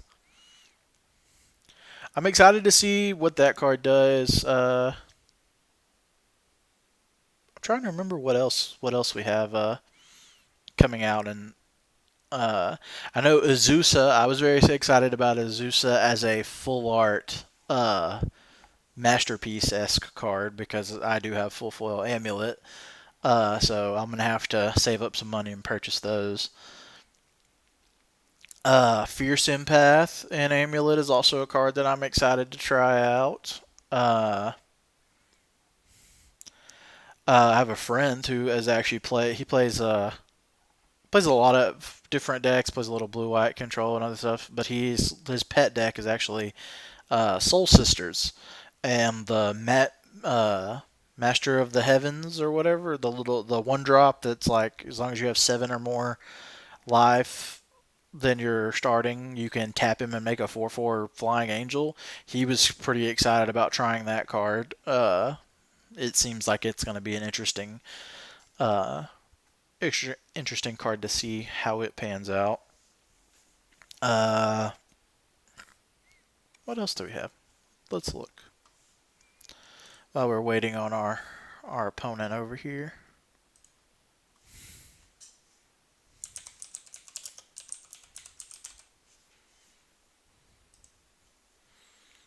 Core 2021 Mythic Spoiler. Here, so make this a little bit bigger. See whenever our opponent. Put it on top of the screen so we can see whenever our opponent. None of these planeswalkers. I'm excited to see what this Teferi does. This Teferi seems like it could be pretty interesting. And Grim Tutor as a reprint for commander card or for commander players, I think is pretty sweet. This card, Discontinuity. Not as much for modern or for a lot of other formats, but somebody talked about it was Emma Handy was actually talking about how good this card is because it says as long as it's your turn, the spell is just like 2 mana. So imagine going into a turn with 5 mana after growth spiring a little bit.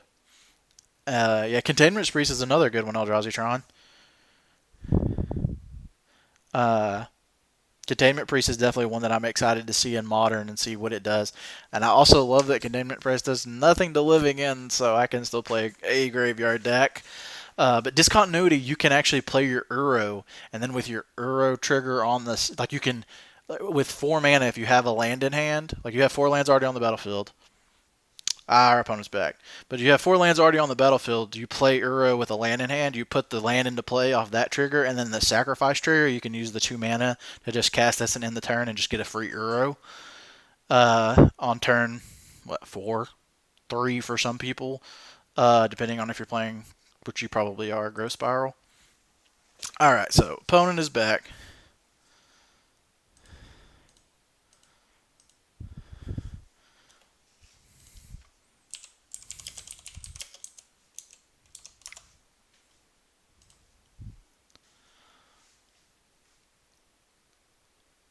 Alright, so we found another living end there.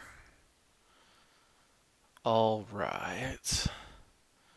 Remain's nice here to stop a...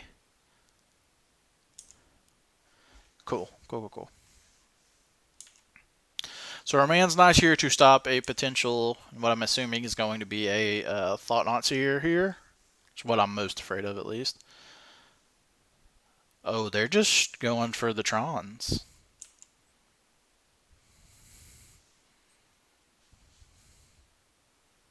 Not even waiting.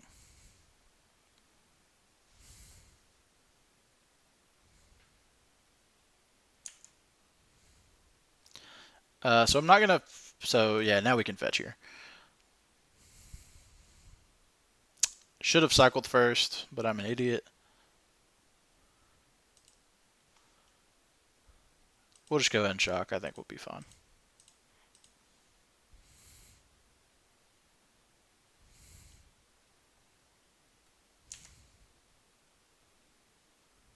Oh, that's lands. So here we're going to hold up Electro Dominance. We're going to see what our opponent's going to do with all this mana.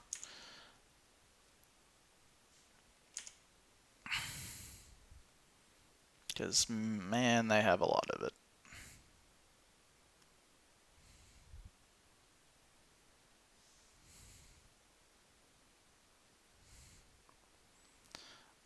So here, I think with the Thought-Knot Seer trigger on the stack...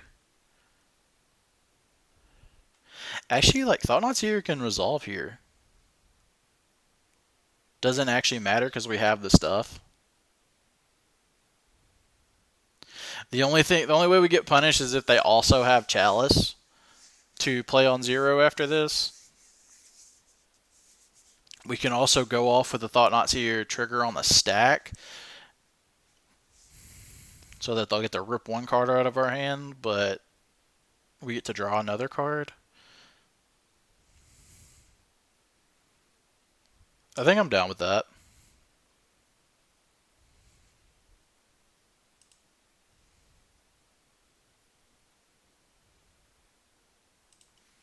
Let's go ahead and get in at them for one.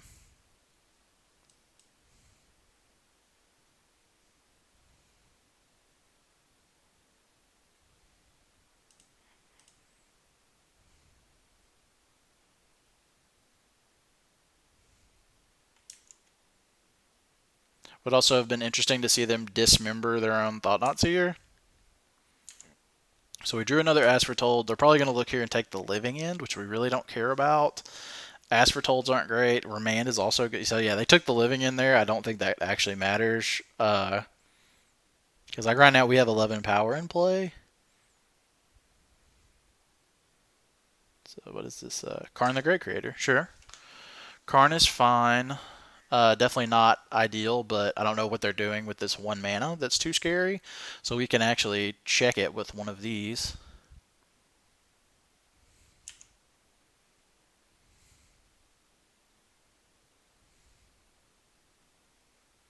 One mana. What do they have for 1 mana?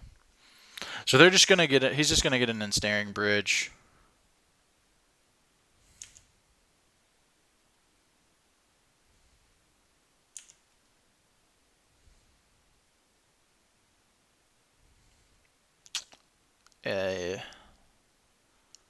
Another.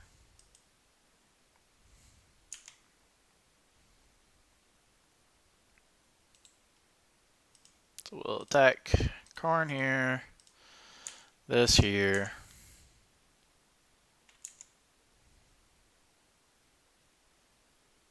Alright, so they're going to draw up to 5.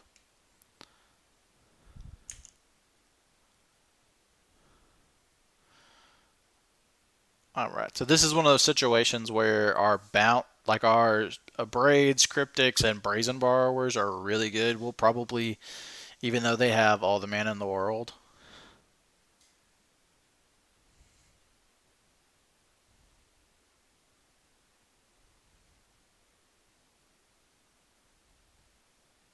Chalice of the Void on 2.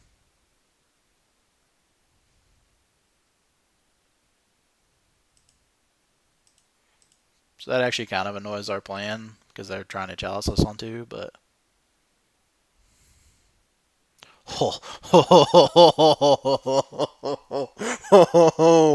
Oh, please play that ensnaring bridge now.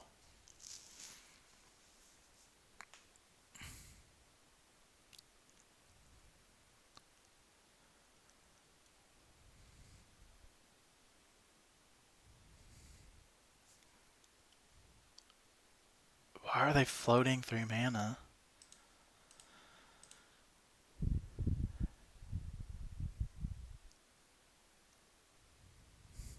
What?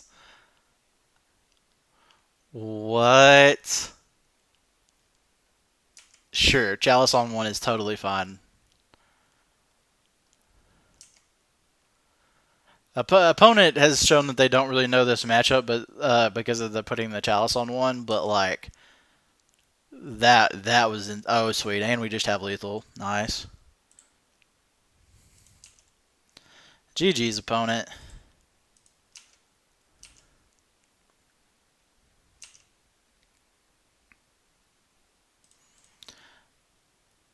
You may call me a luck sack, and I kind of am.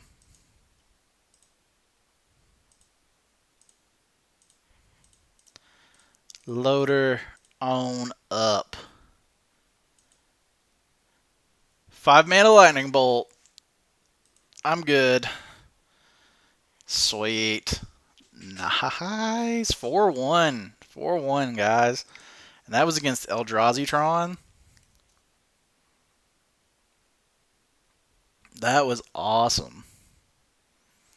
Yeah, opponent did not seem like they really had a good feeling for any kind of matchup that involves these cascade or these 0-drops. Oh yeah, sorry guys, I wasn't even paying attention to chat. Yeah, I'm also excited for the Snoop combo. Eldrazi. Oh yeah, you love to see it. www God, Godcom. Yes, you do need to buy the 4th. I will say this is the only deck that I think actually wants to run the full set of Force Negations. But God, we make Force Negations so good. We make Force Negation so much better in this deck because we have so many different things to pitch to it. We also have a ton of dead cards a lot of the time. And there's so many times where all we want to do is protect our threats, and having something like I've done it multiple times where like I've done something on their end step and then untapped attack, they try to do something, I just hit them with a hard cast Force Negation, and then on their turn they try to do something, and I force pitch, and the game's just over. I've hit their 2 answers that they had to my threats, and we just attack for too much damage for them to do anything. But no, that was awesome. Sweet. We got a 4-1 here. 4-1. We played against some teamer deck, I'm unsure, and then we played against Bant Stoneblade, Bant Snow Control, which was our only loss. Bant a Bant Snowblade deck looked more creature based. Probably Head Collected Company, I'm assuming, but maybe not. Did not know their list. And then play against the nemesis for this deck most of the time, which is Eldrazi. But no, this list felt really, really good today. And I've played a lot of it. I've played. Oh, there's our stuff. But yeah, I've played a lot of this. So this is probably I've played 5 leagues now. I think I'm 15-10, and I had a couple bad leagues where I ran into some of the absolute jankiest stuff that our sideboard and our deck really isn't, like Garuda Reanimator. Like that was also a Titan field deck, so it was just like turn 5 or turn 4 or 5 every game they were playing a 6-drop that usually got them a ton of value. Interesting deck. Might try it on stream sometime because it looked pretty sweet. And then I had another one where we had a tough loss to close loss to Infect, and then I also last night I didn't even know this could happen, but on Moto I played against Neobrand and beat them game one because they fizzled, game two because I had force negation, and then and you can actually check out the picture there. Hey, thanks for the follow, Godcom. I appreciate that. I appreciate you hanging out too. Uh, but then after that, I played against a guy who was playing like modern Teamer Reclamation, like the standard deck, but modern, and with like Quaddles and Astrolabes in it too.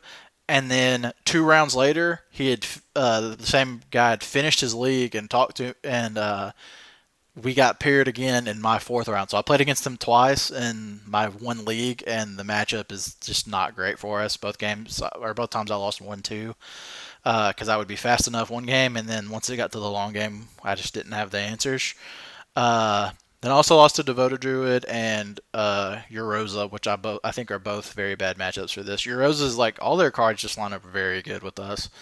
But today, we saw the power of this deck, and Bant Control and Bant Stoneblade are both very popular lists, as well as, like the Teamer Euro control deck is pretty popular. I'm not 100% sure what our opponent was on when we played it, but I think that deck is, still very, very well positioned and a very good deck. And then Bant Snowblade and Bant Control, are all over the place because I think those decks are solidly tier 1, and we did a pretty good job against them. I think we 2-0'd everything except for the one Bant Snow Control player who did play very well. And then we got to beat up on Eldrazi, which is not always the case, but we got to this time due to some improper plays of Chalice of the Wood. But no, this list has felt really good for me. The sideboard has felt really good. Moving away from things like Ingot Chewer and playing a better card like a Braid. Moving away from our own chalices that I'd seen people playing in Blood Moons for things like Ashiok and ways to answer Chalice or force through our combo.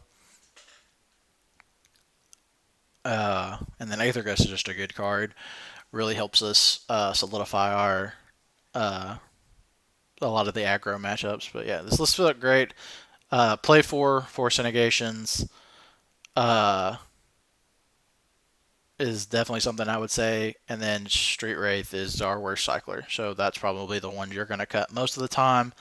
I think the Green Splash for the Veil of Summers has been worth it so far. Still something I'm looking into, though. I definitely think you could take out this Breeding Pool. I think you still want like the one Stomping Ground as a way to hard cast Crashing Footfalls. But I think you could take out the Veil of Summers for other cards if your meta is more leaning to one way or the other, maybe playing a Third Gust, Third Dispute, another Braid maybe, or just maybe like, other removal. I could also see maybe, I think maybe Blood Moons if you're expecting a lot of Titans, so that you could board into Moons and Gusts and Ashioks, which would seem really powerful in that matchup. But yeah, I think there's a lot of different stuff that you can try here, but I definitely think this is a good base list, and I would start from here. This has been really good for me thus far. I am about to get off, guys. I appreciate you guys hanging out. Thank you for checking out the stream, for the new ones that came around. Blue and Floop and Godcom. Would this list be able to transform with the Gargadon Restore Balance combo out of the sideboard? It could. So, let's see. If you cut 4 Living Ends, that list is normally also playing like 3 of the Ancestral Visions. So if you cut 4 of these,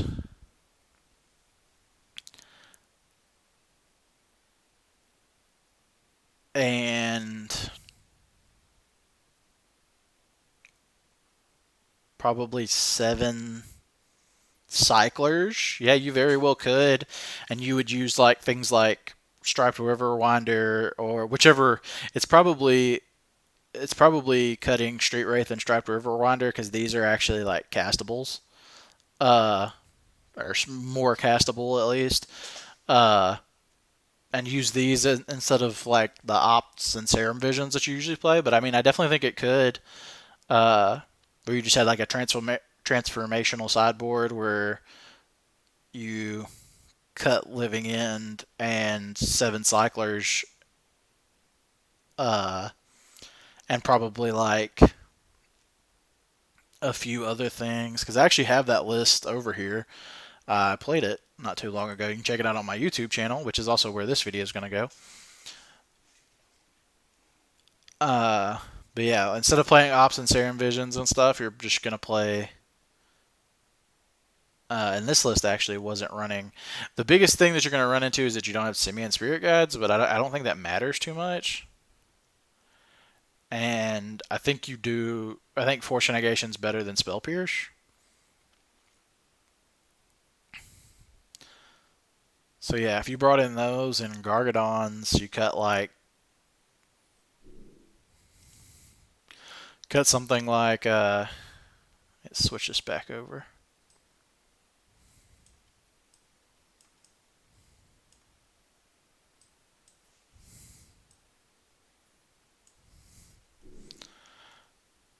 Cut Living Ends, 7 cyclers, and then like 2 cryptics, 2 remands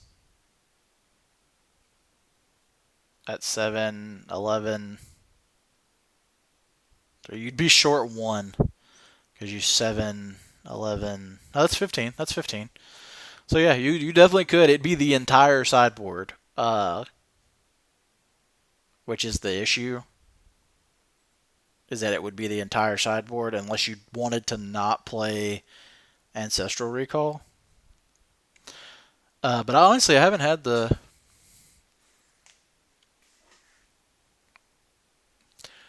Yeah, you've been trying to go with the Juke Graveyard Transformation. I was not talking to you. Uh, Nothing's felt great so far. So I think the best version for that, and it's actually something I'm working on. Probably going to play on stream here later, uh, in the coming days is going to be. I have a idea for a Boros list, and I'll post it in the Discord. A lot of you saw my link in the Discord, and that's where you came from. But forgot to change our thing again. I think it's going to be Boros, like just straight Boros, or you're going to have to go into something like a